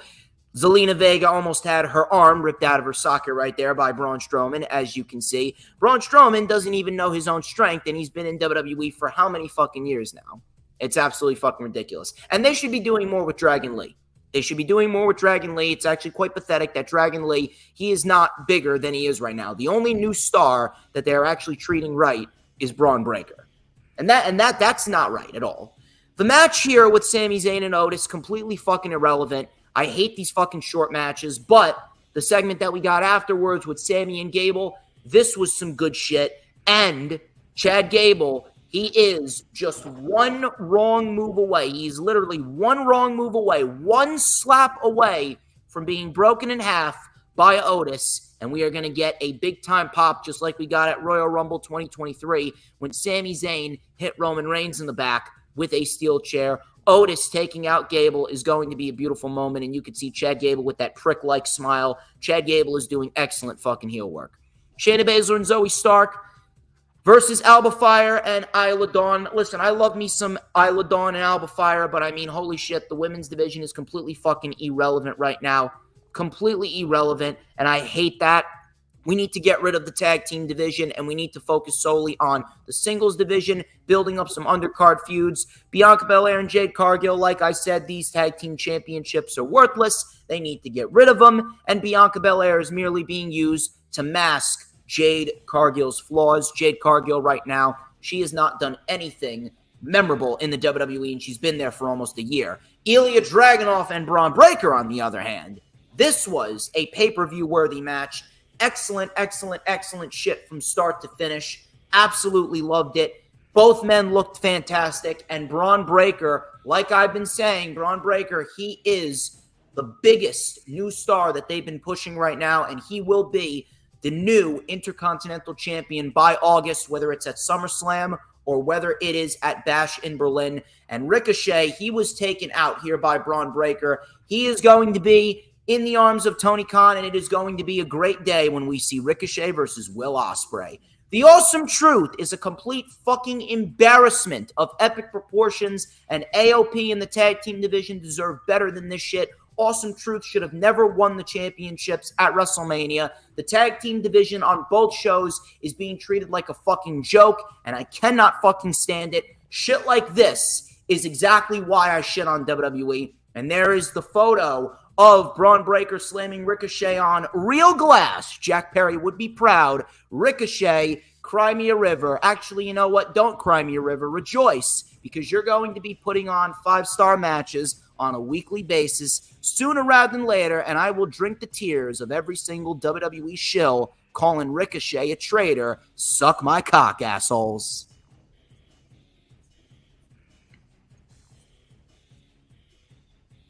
I'll say this because it's a hot topic. Ricochet leaving WWE, going to AW or TNA or whatever. I don't think he's going anywhere. I think they're going to tuck him away and they're going to repackage him completely. That's what I think. I think he's a WWE superstar. I don't think he put in his notice. Yeah, I think that's bullshit. I think that's WWE playing games. We'll have to put some money on that. Oh boy, money! I heard Savage money. $50. All right, we'll see. Yeah. $50. No, we'll see. $50 for now. You talk the talk. Let's go. $50 right now. The Ricochet does not leave the WWE. All right, go ahead. Yeah, there you go. Done? All right. You got Venmo? PayPal? I got Venmo. It's a get from you shit. Jay's the witness. Now, I'm probably going to end up having to send him $50 when we see this asshole fight Ricochet, where Ricochet, the asshole, fights probably Ospreay at some AWA show in the future. It's probably going to happen. You're probably right. But I'll put my money where my mouth is. Why not? I don't know where the CM Punk ice cream bars are. Are they? I don't even eat ice cream bars, but where the fuck are they? You missed out in the 80s. Those ice cream bars, the original, were amazing. I would pop every time I'd get a Hulk Hogan or a Macho Man or a Warriors. Most of the time, she got stuck with Iron Sheik or King Kong Bundy. God damn it. God damn it. So we got ourselves the main event right here with Finn Balor. Is this coming out? It's always a good match with Drew McIntyre and Finn Balor, but Drew was going to win this, as he should, because Drew McIntyre, he is going to fight Damian Priest one-on-one, or so we think. I think that a certain cult of personality will be taking down Drew McIntyre in Scotland. As you can see, that is your WWE schedule for this week, heading into Clash at the Castle. Ash Elegance about to have her match. All right, Jay, I'm going to go to you first. What was the show of the week for you? After hearing Storms talk about Raw and SmackDown, Raw. Storms, what was the show of the week for you? Dynamite was the show of the week for me. Dynamite, they got themselves a decent program. However, two things that they needed to take away. If they would have taken away the learning tree shit, and they would have taken away the Daniel Garcia squash match because that was unnecessary. If they would have taken away those two things, the show would have flowed perfectly, but there was just a little too much on the show. I'm always fair when it comes to all types of pro wrestling, but for the most part, it was a solid show. This week's show and last week's Dynamite were very solid. Last week's Rampage, I can't really say the same thing. Last week's Rampage was way too oversaturated, very disappointing, and I really do wish, and this is that consistency thing that I'm talking about, you got Raw 1 week being shit, SmackDown's then solid, then you got Dynamite being very good, and Rampage being shit. there's no consistency with any of these companies, and Rampage is always shit. No, Rampage is Elegance coming out here having a match. You know why it's shit? Because it's on a Friday night at 10 o'clock. I'm not fucking with it. That's not the reason why it's shit. The reason why it's shit so much is because they put too much on the show. You do agree that it's shit. Some weeks it's Ash by Elegance making her way to the ring. We're going to see nobody what she has to say here. And guess what? Nobody gives a fuck. I don't care about Ash by Elegance. Storms doesn't give a fuck. I want to see what she's capable of. All right, Jay will keep us posted on that. Trash by Elegance. Yeah, trash by Let's see right now. Motherfucker. That's not bad. All right, real quick, we'll give you the wrap up on AEW. What happened last week? All right, Rampage. You had Penta defeating the Butcher. You had the Acclaimed in action, and they defeated Hunter Gary and Parviz. You had Gates of Agony defeating Private Party. The Gang Gang, the Bang Bang, Gang Gang, whatever the fuck you want to call them. They were in action, taking on I believe Chris Wilde, Tyler Payne, and Caleb Crush. Basically nobodies. So good for them. Serena Deeb takes a loss to Mina Shirakawa, which I am not shocked about with what I've been seeing from her lately. Here's some photos from the action on Rampage, which according to Storms is good and shit. Sometimes you never know what you're going to get when you're watching a Rampage. So real quick, Storms, was this week's Rampage good or was it shit? Last week's Rampage was not good outside of the main event because of how much shit that they stuffed into the show, and I hate the fact that they're doing 5 matches now. I always preach quality over quantity. There should be no such thing as a 1-hour show with 5 matches in it. If they would have taken away the 2 squash matches, that would have been a hell of a lot better. But outside of the main event, completely meaningless show. You could have skipped it. No, you're wrong. Actually, I take it back. Rampage was the best show of the week, and that's because Mariah May was on it. Mariah May is the hottest female wrestler in the fucking world today. And now that she's on the show, yeah, that Rampage is definitely the best show of the week. You guys should all go watch it. Chin up, tits out, watch for the show. My God, what a right hand by Ash by Elegance. Fuck Ash by Elegance. Wheeler Yuta and Claudio taking on FTR. This would be a time limit draw. We had Chris Statlander defeating Robin Renegade. Dustin Rhodes defeated Johnny TV. Tony Nese and Daivari were in action, and they took on 2 local bums that could barely even put on a match. Tony Storm defeated Lady Frost. Daniel Garcia defeated Tate Mayfair. Who the fuck is that? And by the way, how many fucking matches did Collision have? Look at these shit. Orange Cassidy defeated Kyle O'Reilly, and I did catch this match on DVR because I love Kyle O'Reilly, and I gotta say he's looking like his old self. I liked it. What did you think of Collision, Storms? Collision was a better show than Rampage, and again, the inconsistency problem that I say. It's good, it's bad, it's good. We need to find that solid medium where we get solid shows every week. But Collision was a decent show, not overly great, but it was decent for what it was. Lady Frost and Tony Storm, they put on a very solid match. I'm a big Lady Frost guy. Lady Frost is very, very impressive, and I'm surprised that they're not doing more with Lady Frost. She's definitely underrated. Yes, Mariah May is in the Owen Hart Cup tournament for the women, and I do believe that if it's not Jamie Hayter coming back, Mariah May is going to win it, and she's going to get the match with Tony at All In Wembley Stadium. The time limit draw with the BCC and FTR, that was the best match on the show. Excellent stuff.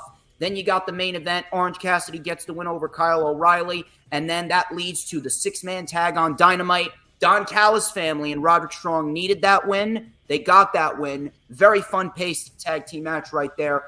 Decent show for Collision.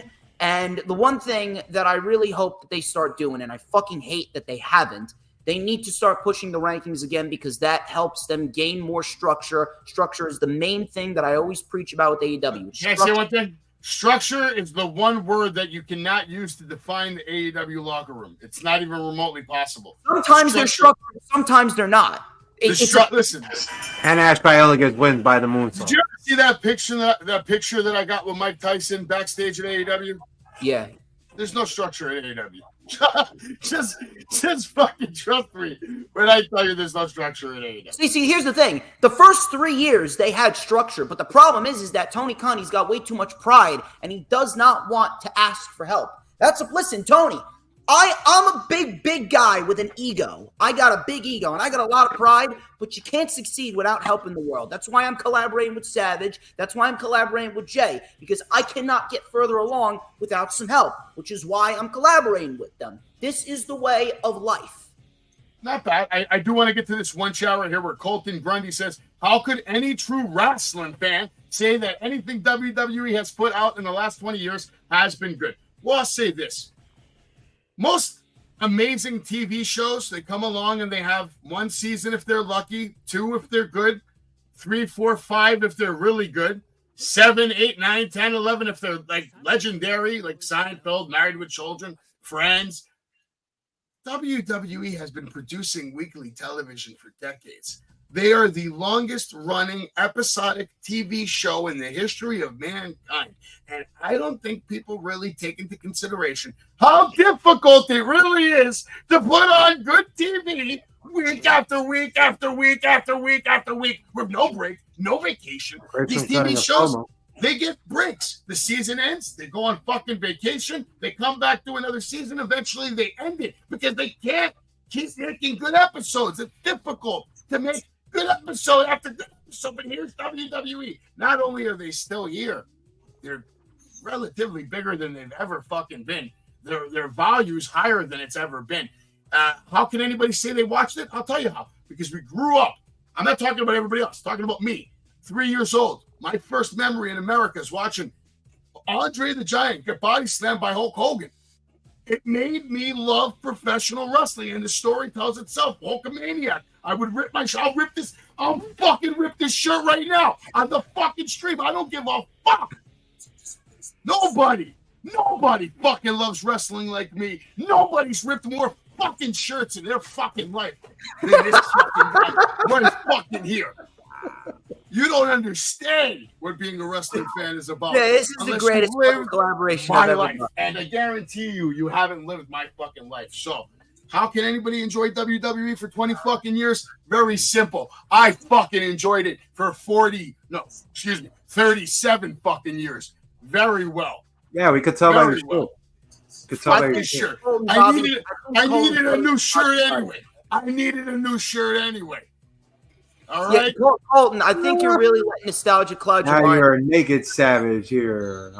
Wrestling.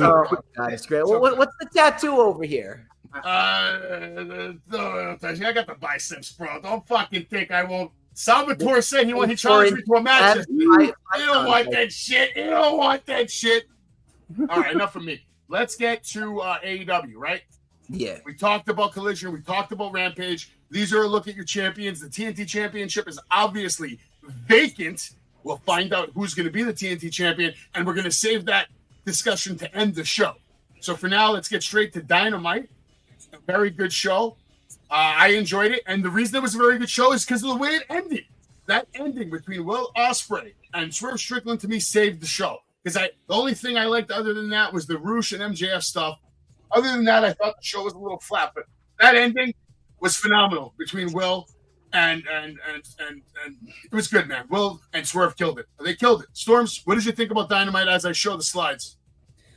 Very good show, as I've stated. Outside of those two things with the learning tree, and then you had the squash match with Daniel Garcia, which was completely unnecessary. Last week was the only week that the learning tree gimmick with Chris Jericho actually felt funny because he was going around giving unsolicited advice. But this fucking TV time show with the fucking Minecraft tree in the background, I mean, it just doesn't come off well. Now, the match here with Dustin Rhodes and Jack Perry. Now, this was a solid match. Not anything that you're going to go back and rewatch, but it was a solid match. And Dustin Rhodes served his purpose to getting Jack Perry into the ladder match. That was very solid. And Jack Perry, he's now going to Forbidden Door. Roosh, he came out of the box hot, and he just destroyed the fucking jobber that they gave him. And the brawl with MJF was very, very good. The crowd is hot for MJF. Next week, we got MJF and Roosh commercial free. That's going to be some good shit right there. The TV time segment with Chris Jericho and Private Party, completely fucking irrelevant. Like I said, last week was the only week that the learning tree gimmick felt entertaining. Didn't need to happen, did TV time. We got Z6 and Mercedes Moné. This is my first time seeing Z6, and she's not bad. She's not bad. She's actually pretty solid. She's got some decent fluidity in the ring. It did help that she's in the ring with Mercedes Moné. This was a very good match, very good TV match for what it was. And Mercedes Moné, she's continuing her momentum going into Forbidden Door against Stephanie Vacour. And I made this prediction on the LFU last week.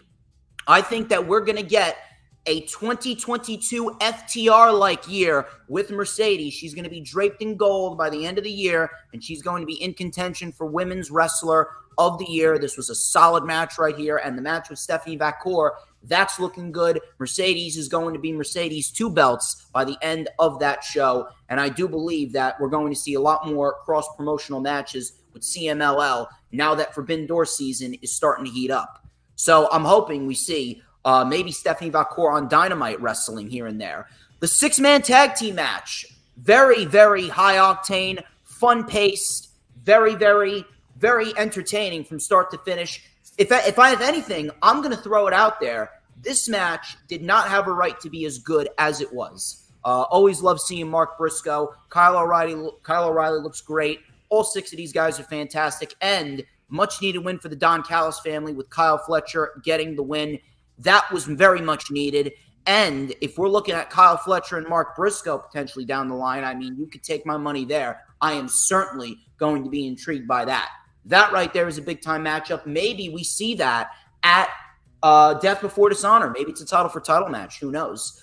Rey Fenix and Will Ospreay. This was a great match. They did not go full throttle. If anything, they could have done a little bit more, but I understand that they're preserving Will Ospreay for his match against Swerve. This was a great performance by both men. Will Ospreay, he's making that title look good.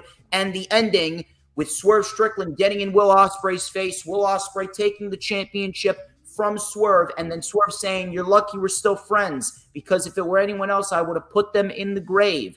I do think that Swerve and Will Ospreay could very well put on a match that potentially is on the same level as Danielson and Ospreay. So I am going to keep an eye on that match very, very closely. The only issue that I have with that match is the fact that, A, it's way too soon, and number 2, it's not even a Forbidden Door match. That's a regular AEW pay-per-view match. It's not even a Forbidden Door match. Ospreay versus Shota Umino or Swerve versus Shingo Takagi, that's a Forbidden Door match. So that's the only issue that I have with this. But regardless, this was a great main event, and it capped off a very solid show from top to bottom. Let me tell you something, Colton. I thrive in a Texas death match. I'm just letting you know. Yeah, it was a good show. I know Jay liked it. And in case you missed it right now, Jordan Grace issued an open challenge to anyone from Stardom to AAA. We should see Tatum Paxley, and now we have the main event, ABC in the ring right now against Nick and Ryan. Jay, after that, I was about to give you the floor to tell us about TNA, but what I wanted to say is, listen, this shirt will be on sale on wrestlingwithsavage.com. This is now a legendary shirt. This is a real shirt. This isn't like some bullshit knockoff fucking bullshit. This is a $45 Michael Jordan t-shirt that I decided to just rip into fucking pieces because of how much I love professional wrestling. You look like Muhammad Hassan there for a minute. I swear to Christ.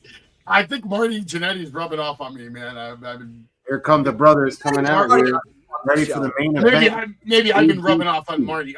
Jay, what's going on with Impact right now? What did Ash by Elegance have right to now? say? Nick, Ryan. What did this stupid bastard have to say? God damn it! Let me tell you something. I think she fits perfectly in TNA. I do. This match I saw, it wasn't bad. I liked it. She won her match? I believe I'm saying it. She won? She won her match? Of course. Okay. I just can't believe I like the match. We're about to have some tag team action, correct, right now? We are, if they stop playing these commercials from Canada, yes. The commercials from Canada? It's always commercials from Canada. Yeah. BullseyePro.ca, Canada. What about advertisements from Argentina? Nah, it's always CA. It's always Canada. We're about to see Mr. Nick and Ryan Nemeth in action right now, taking on ABC on Impact. Obviously, we were talking about Dynamite. Takeshita is an alpha. I love that guy. I just wish he wasn't involved in that shit show fucking match. But I'll say this. Mark Briscoe was very entertaining in his match. I like what they're doing with him and that they're keeping him relevant.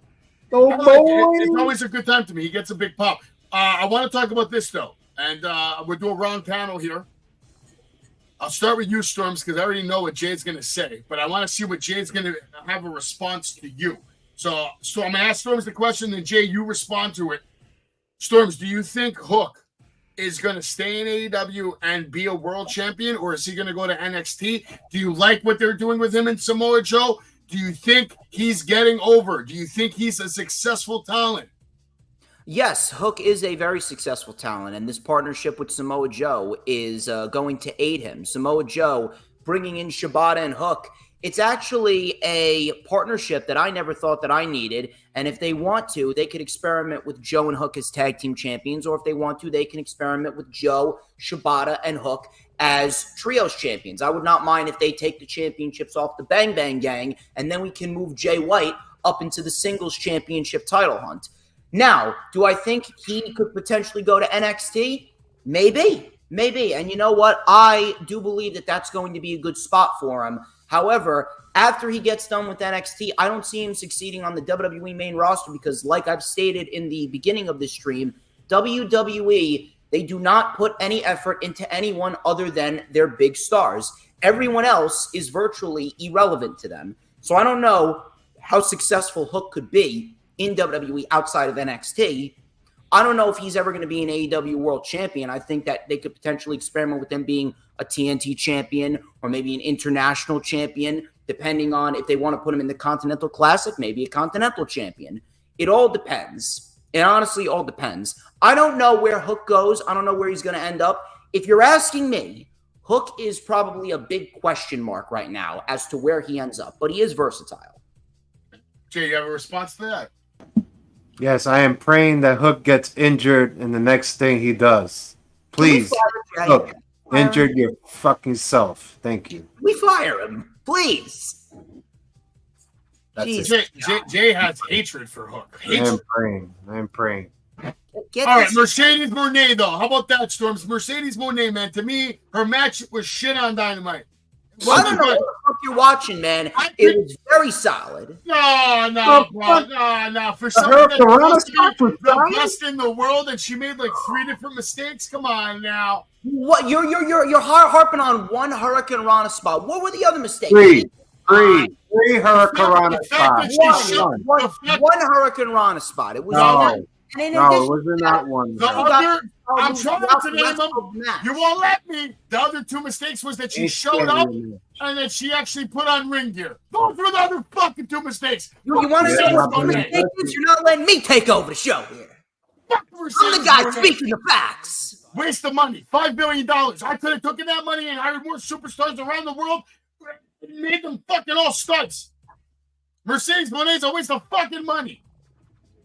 She did great, okay? She did solid on Dynamite. I don't know what the fuck you're watching. I think you're just still salty because Willow Nightingale lost at Double or Nothing. She did solid. She did so solid. The bitch after her match went on live Instagram to say how solid she was.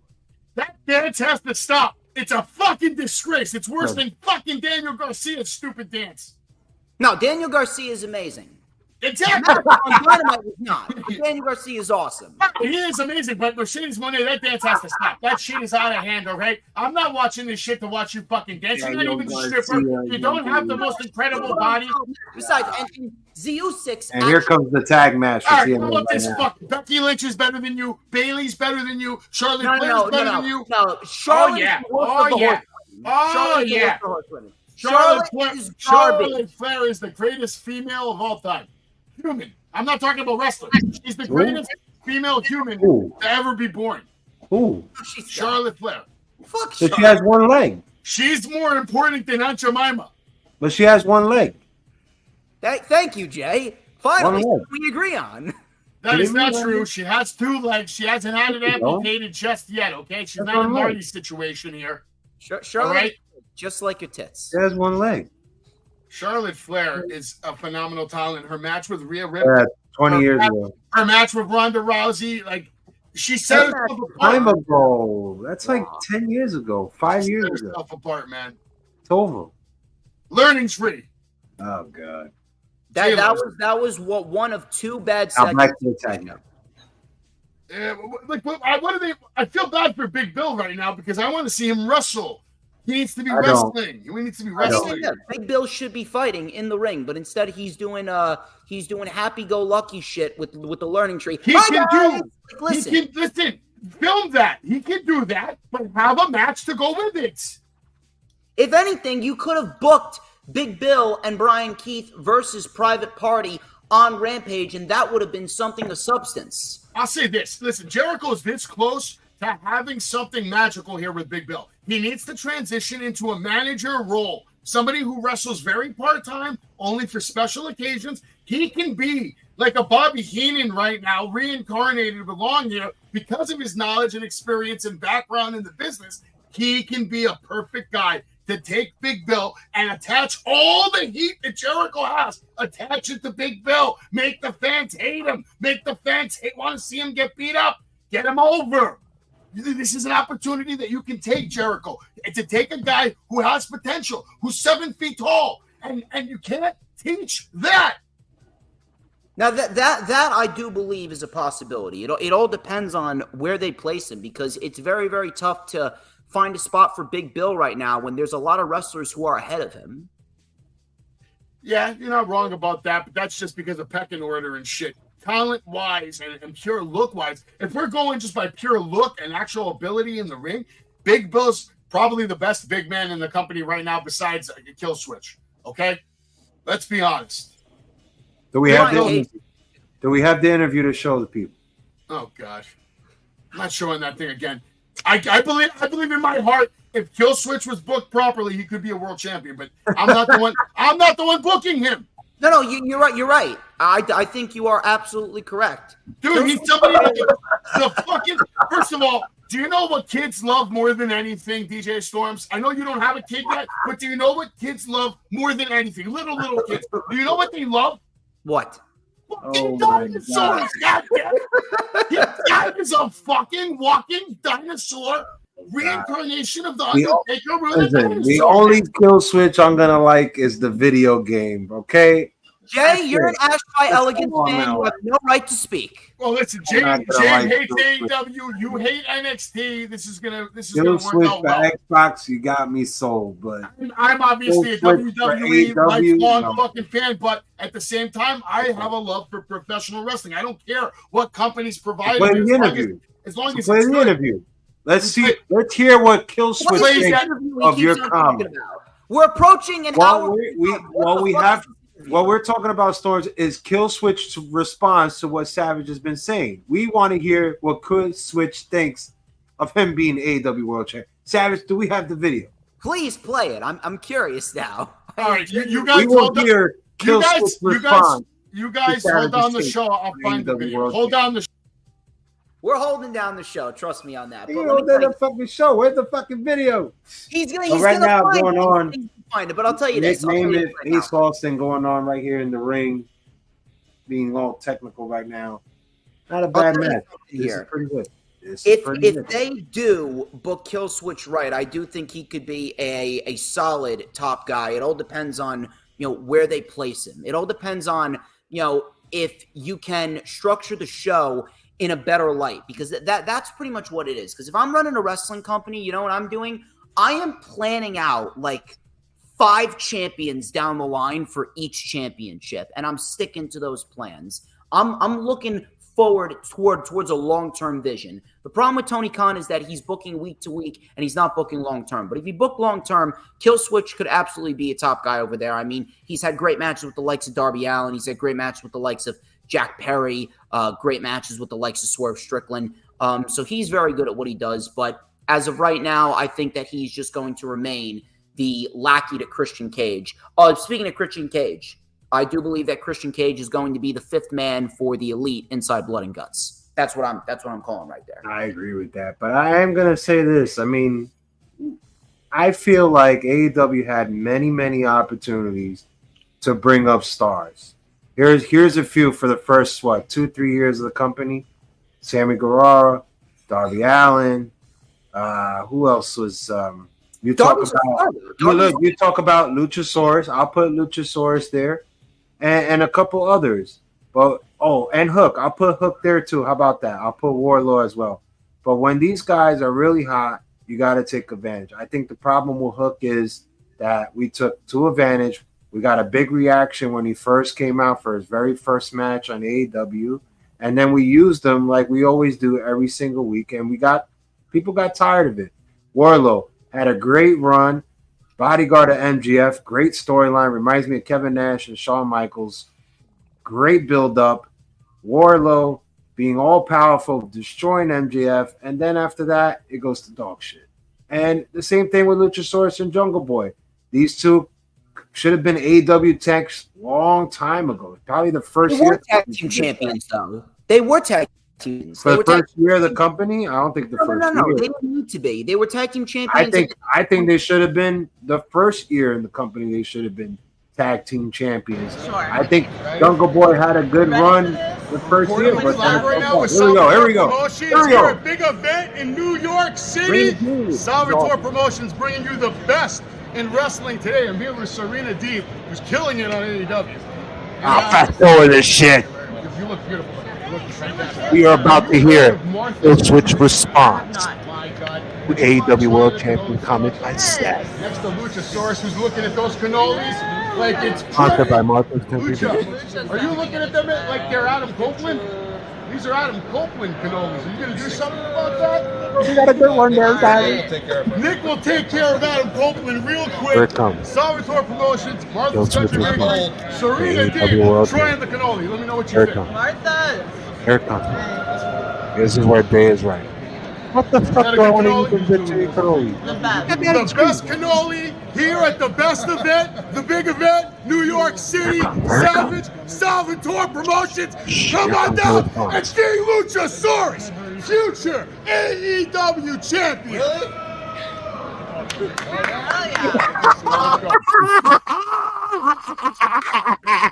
I love Kill Switch, man.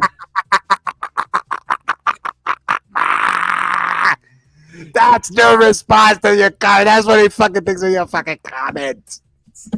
Where'd Jay go? Like, he just completely took him off the fucking stream. No, that's him. He's dying over there. I don't know what he's doing. That's what he thinks of you. That's what he thinks of your comment. Really? Just because he thinks of it, that's not what's going to happen, though. Did Somebody everybody believes in him. turned into Well, the wrestler Listen, doesn't believe it. listen.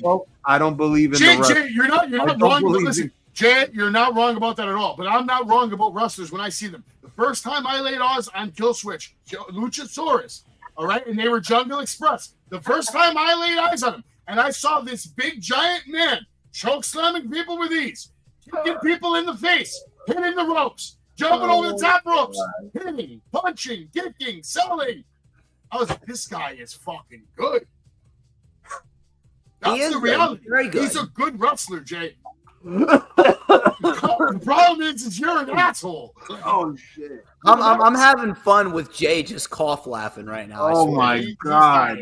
All right, Elliot says I have to play it again. Which part, Elliot? Oh, play it again. Just play the whole thing again. I'll be quiet. I'll be quiet. I play the swear. last part. The best cannoli here at the best event, the big event, New York City, Savage, Salvatore Promotions.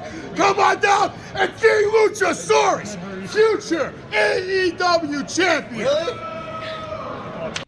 And I said that because Luchasaurus is the future champ, not Kill Switch. He will go back to Luchasaurus. He's not going to stay Kill Switch forever. Man. He's eventually going to. You know what would be a great way to do it? First of all, Christian Cage, with his work, he deserves to be AEW World Champion. Right.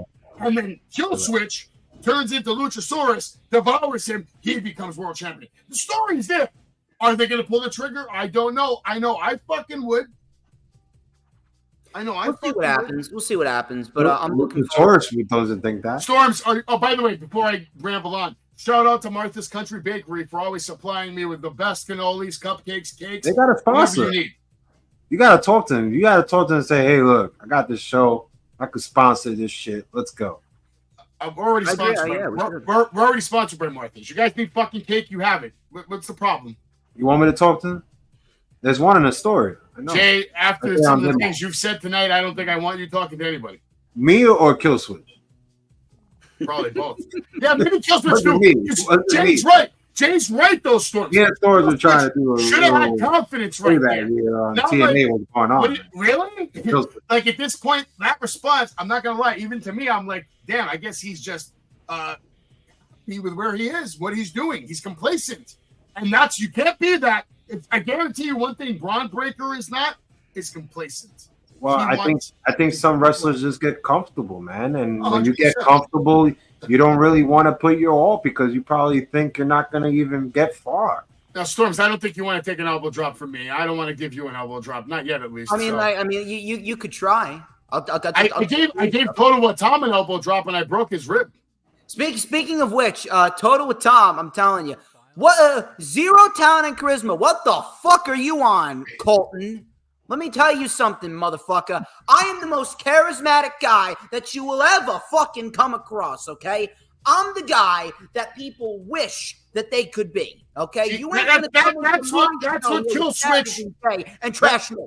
That's what Killswitch needed to sound like right there, with confidence right there. He didn't answer with confidence, and that's why Jay just loves that fucking video. Okay? That's his response. That's what he thought. By the way, I am the most tastiest snack in the IWC. Everybody wants a piece of the fucking Stormsmeister. Just saying. And yes, James Ponseca, he's got all the fucking merch. The comb, the shirt, and the wristband. Well, James, since you have some of his merch, why don't you go over to my store, wrestlingwithsavage.com. I'm going to put a link for Storm stuff there too as well. I'll hook him up. Why not? Send some of my fans over to him. But I got merch for all kinds of brands. Wrestling with Savage, SNS, Party with Marty. And every Tuesday night we do the weekly update, WWE. Tuesday nights we do AEW. And then every Thursday night, the Savage Storm Wrestling Super Show, all coming to you live at 8 p.m. Eastern Time, week after week. Tonight, immediately following this show at 10 o'clock, go on over to the Party with Marty podcast and watch Marty versus Tanaka Round 2 live from a bar in North Dakota. And yes, there are many females who join the stream for this episode. I got to hang out with Rhino last week. Very cool dude. Got some merch, got some interviews. Always a class act, man. And by the way, you see that chair right there, Storms? Yeah. I'm going to get that chair because I'm meeting Paul Heyman November 9th, okay? Not only am I meeting Paul Heyman, the truth of the matter is Paul Heyman is meeting Savage. God damn it. He's practicing. I saw Paul Heyman once in my life, and it was at Madison Square Garden, and I was about 19 years old, going up the escalators, and they have those private doors with the glass window that are all locked. You can't get in them. You got to keep going the escalator to get access to the main floor. I didn't keep going up the escalator. I stopped and I looked through the window because I saw a beast without a tattoo on his back, and that beast was Brock Lesnar before he had the tattoo. And Paul Heyman was counseling him, talking to him, and I was looking at it. And I'm like, God damn, am I looking at the next big thing before I knew he was the next big thing? And yes, I fucking was. Later that night, he came up for a dark match. And I told my friend, you see that guy right there? That is the guy. That is the guy. Give 6 months. He's going to be fucking running this place. And he was. So I'm excited to meet Paul Heyman. I'm excited for Paul Heyman to meet me. And I can't wait to get him to sign that chair that's signed by literally every ECW fucking superstar that matters. Can't wait. Rhino as well. Rhino's fucking awesome. Rhino is awesome. Very good dude. Very good dude. But you know who else is awesome? The Wrestling Universe. Check them out. WrestlingUniverse.com. Best store in the world today to meet professional wrestlers. I'm not going to say the names, but obviously you can see they do not play games. Wrestler after wrestler, appearance after appearance, all year long. All the big superstars are coming down to the Wrestling Universe. July is going to be a sick month. Booker T, are you kidding me? I'm picking Booker T up from the airport, Storms. I can't fucking wait to talk to him about some NXT and what they need. Because what they need is a Savage and a Slade.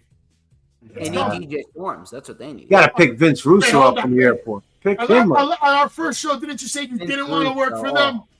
Pick him up. Hold on, we got to backtrack. Storms, on our first episode, didn't you say you don't want to work for WWE? No, I don't. I'm just saying, like, if they were smart enough, they would go out and hire me, but I would decline them. Wow. Would you though? Would you? Yeah, I would. I'm telling you right now. If Triple H, dare, hold on.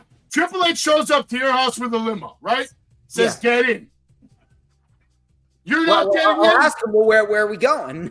Where the hell are we going? You're not just gonna get in. You're gonna ask I'm questions. asking, where the hell are we going? What are we doing here? The disrespect to Paul Levesque, I'll never respect it. I can't believe it. But you can meet Brie and Nikki Garcia. Down myself. Elijah, Tony, look at all these guguys. Anyway, wrestlinguniverse.com. Go check them out. Go follow DJ Storms on all his platforms. I have his link on the bottom of my YouTube page. I'm going to start adding more links. I want to send me an Instagram, all your links to your getting crazy. For your merch, to any socials you want to share, just so I can make sure I can get them across to everybody in the Savage Kingdom so they can follow you with ease. Working on the Armor Bay. Yeah, Jay, right now, what's going on with TNA, man? Nick Nemeth working on the Armor Bay right here. Now tagged to his brother Ryan. Warming up for their match tomorrow night for the tag team titles. Yeah, it's crazy. Tomorrow night we have SmackDown, and now we have Against All Odds. I think I might watch Against All Odds. There's some more looks at the end of Dynamite right there. Very good ending. Loved it. Here's some looks at upcoming Collision. You have Christian Cage Father's Day special. Weekend special. Lee Moriarty taking on Dante Martin. Deonna Purrazzo taking on Thunder Rosa. The House of Black returns. I might even watch for that. My boy MJF killing it right now on AEW. He's back. The highest paid wrestler in the fucking world today. Even getting paid more than Cody Rhodes. So good for you, MJF. Make your motherfucking money. Roosh, make your fucking name. Get over. You're a star. I love you. But now it's my favorite time of the show. It's time for Mariah May appreciation. And just sit back and just appreciate the beauty, the power, the grace. The next biggest female superstar in AEW, Mariah May. My God.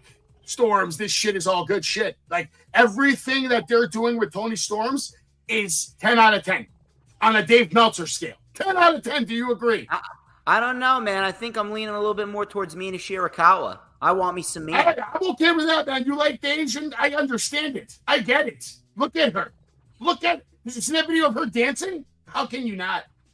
How can you not? You know what I say to that? I say yeet to that. I'm sure Jey Uso wouldn't mind losing his wife for Mariah May, but we'll find out. I'm such a branch on the learning tree. And also, Jericho has a new shirt out right now. It was available 15 minutes after he showed it to the fans on Dynamite. Often with a bulldog. Forbidden Door predictions. Go ahead, Storms. What you got? Just give me the winner. I'm going to give it to Zack Sabre Jr. here. I'm going to give it to spinning kick. He's going to be world champion again. Tony Storm will still be AEW Women's World Champion. Mercedes Moné is going to be a double champion, and she continues to prove that she's one of the best in the world. What else we got? I got Swerve Strickland taking it. And Tony Khan and Orange Cassidy, they've been promoting AEW. You got to love Orange Cassidy doing the media. Orange Cassidy should be fucking fired for putting his feet on that desk. The disrespect. This is what he does. This is what he fucking does. I can't believe I paid money for a fucking Orange Cassidy autograph. I'll never do it again. God. Talk about salty. Follow the money. Buster, we're go 1, 2. By the way, Storms, I never even saw the fucking QR code. Did you see the QR code on Dynamite? Yeah, that was during the picture-in-picture break. During the picture. No, we gotta stop this picture. Did you hear about Kevin Nash bitching about all the commercials? He's sick of it. He's sick of all the commercials on AEW. He should be complaining about the ones on Raw, too, because they do the same shit. And by the way, the WCW episode, too. Yeah, but Raw doesn't do it, like, all the time in the middle of matches. Like, yeah, they do. Yes, they do. Not as much as AEW. AEW goes to picture-in-picture all long. You know why else Raw doesn't do it in the middle of matches? Because their matches are only There's the cutter by base. No. Here's a good investment, guys. Only 200 made. Available already. There's only a few left. All right, AEW Bible Brawlers Prince Nana edition. All men are down in the ring. All men are down in the ring. Savage is filming some commercials with Prince Nana later in the month. TNA for his coffee. He has a new coffee, and Nana hit up Savage because he likes the way Savage edits and does some stuff. And he says, "I want you drinking my coffee. I want you drinking my coffee." I want 3 commercials, edited, directed, produced I by would like to Savage, be featuring Prince Nana. Now, I would like to be an extra in the commercial. Jay's going to be in one of the commercials. Storms, I want to be an like extra. To be in one of the commercials. Guy drinking coffee. I would like to be in one of the commercials because I'll let you know. When I drive. I'll let you know. You're going to have to drive to New York, all right? There will be no limo coming to get you, and there's definitely no money to be made. But you could be in a commercial that's going to be blasting on Nana's Instagram and, social. We go with the roll-up. I don't know. He's just the manager of the AEW World fucking Champion. Here comes a roll-up by Ace Austin. By the way, I talked to him. I don't know when, but he's going to make an appearance on this show this year at some time. And he said to me he's going to try to do it. What a match going on for a few minutes on Wednesday night, like literally before he comes to the ring. So he'll be on Wrestling with Savage for a few seconds, talking, saying whatever, as he's getting ready to go to the ring. I told him that's what I want for my show. Yeah, that's some good shit. You can't really ask for more than that. We're still watching Impact. Suicide dot on the outside. Shit, what's going on? It is. Zigzag by Nick. That's it. It's over. 1, 2, 3, and Nick and Ryan Nemeth win. And the match is over. All right. They are ready for their tag team title match tomorrow night against Olaz. Elliot has a question for you, Storms, before we wrap it up. He wants to know why Swerve over Ospreay. What a match. Why Swerve over Ospreay? Because Swerve has not had enough time with the World Championship, and Ospreay is super, super hot right now that he could take a loss and he'll be just fine. I'm a big guy for long championship title reigns where you give the individual at hand great opponents, makes them look good in defeat, and makes the champion look good in the process. That is why Swerve holding the championship for 2 months is not enough. He needs to hold the championship for at least 100 to 150 days. That right there is the solid amount of time for a championship title reign. That's Nick Thomason, and he wants me to put, I guess, ice in my underwear so I can freeze my butt. I don't know why, but sure, why not? I'll give it a shot. DJ Storm's grandma is about to take away his iPad. I don't think so. Let me tell you something, Colton. If you had half the fucking talent that I had, then you wouldn't be such an insecure fucking pussy right now, okay? Just letting you know. Unbelievable. I smell the language, gentlemen, the language. All right, so this was a good show. Episode number 2 officially wrapped. The party with Marty starting right now. We gave you TNA Impact. Jay covered it. We talked AEW. We talked WWE. We talked TNA. We talked all night TNA. It's all good shit. All right. We'll be back next week. Storms, you got anything you want to promote or drop?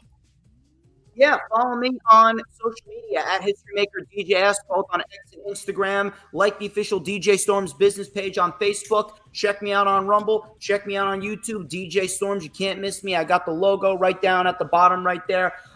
Jay, thank you very much for coming on. Always a pleasure. Savage, thank you very much for coming on. And thank you very much for inviting me. Always a pleasure. And my God, did I get some laughs on the show. Probably the best collaboration I've done all year. We got shirt ripping. We got Luchasaurus not even knowing what the fuck Savage is saying. We got Jay losing his shit over TNA and laughing his ass off over Luchasaurus.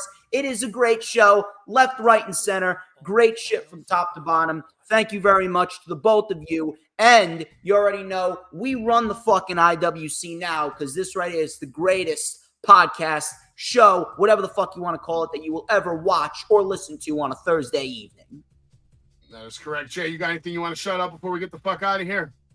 Yeah, you can follow me on IG all over JJAYY. Get it right, 2 Y's. And let me know what y'all think of the show. Hit like and subscribe. You know what it is. DJ Storm is always a pleasure. Savage is always a pleasure. This is what we do each and every Thursday, episode 2.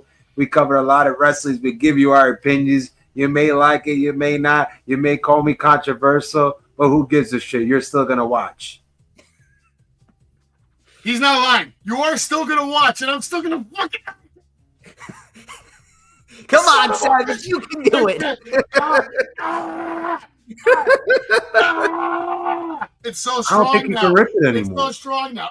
Yeah, now it's strong. That's embarrassing. You can't rip it. That just goes to show you how much I put into this show, man. I literally pour my heart and soul into this show, and we'll be back every week next week Tuesday, Wednesday, Thursday, the greatest fucking wrestling podcast of all time. Wrestling with Savage, DJ Storms, the Super Savage Wrestling Show. We'll see you guys next week. Everybody have a good fucking night. Be safe and don't be average. Be fucking savage. Sad. Yes, let me hear it. Pedigree, 1, 2, 3, project you live as a champ. A last ride straight to hell, a tombstone, a choke slam. Here to give it to you raw. This is Wrestling with Savage. SmackDown, hold the title. This is Wrestling with Savage. What? Wrestling with Savage begins now.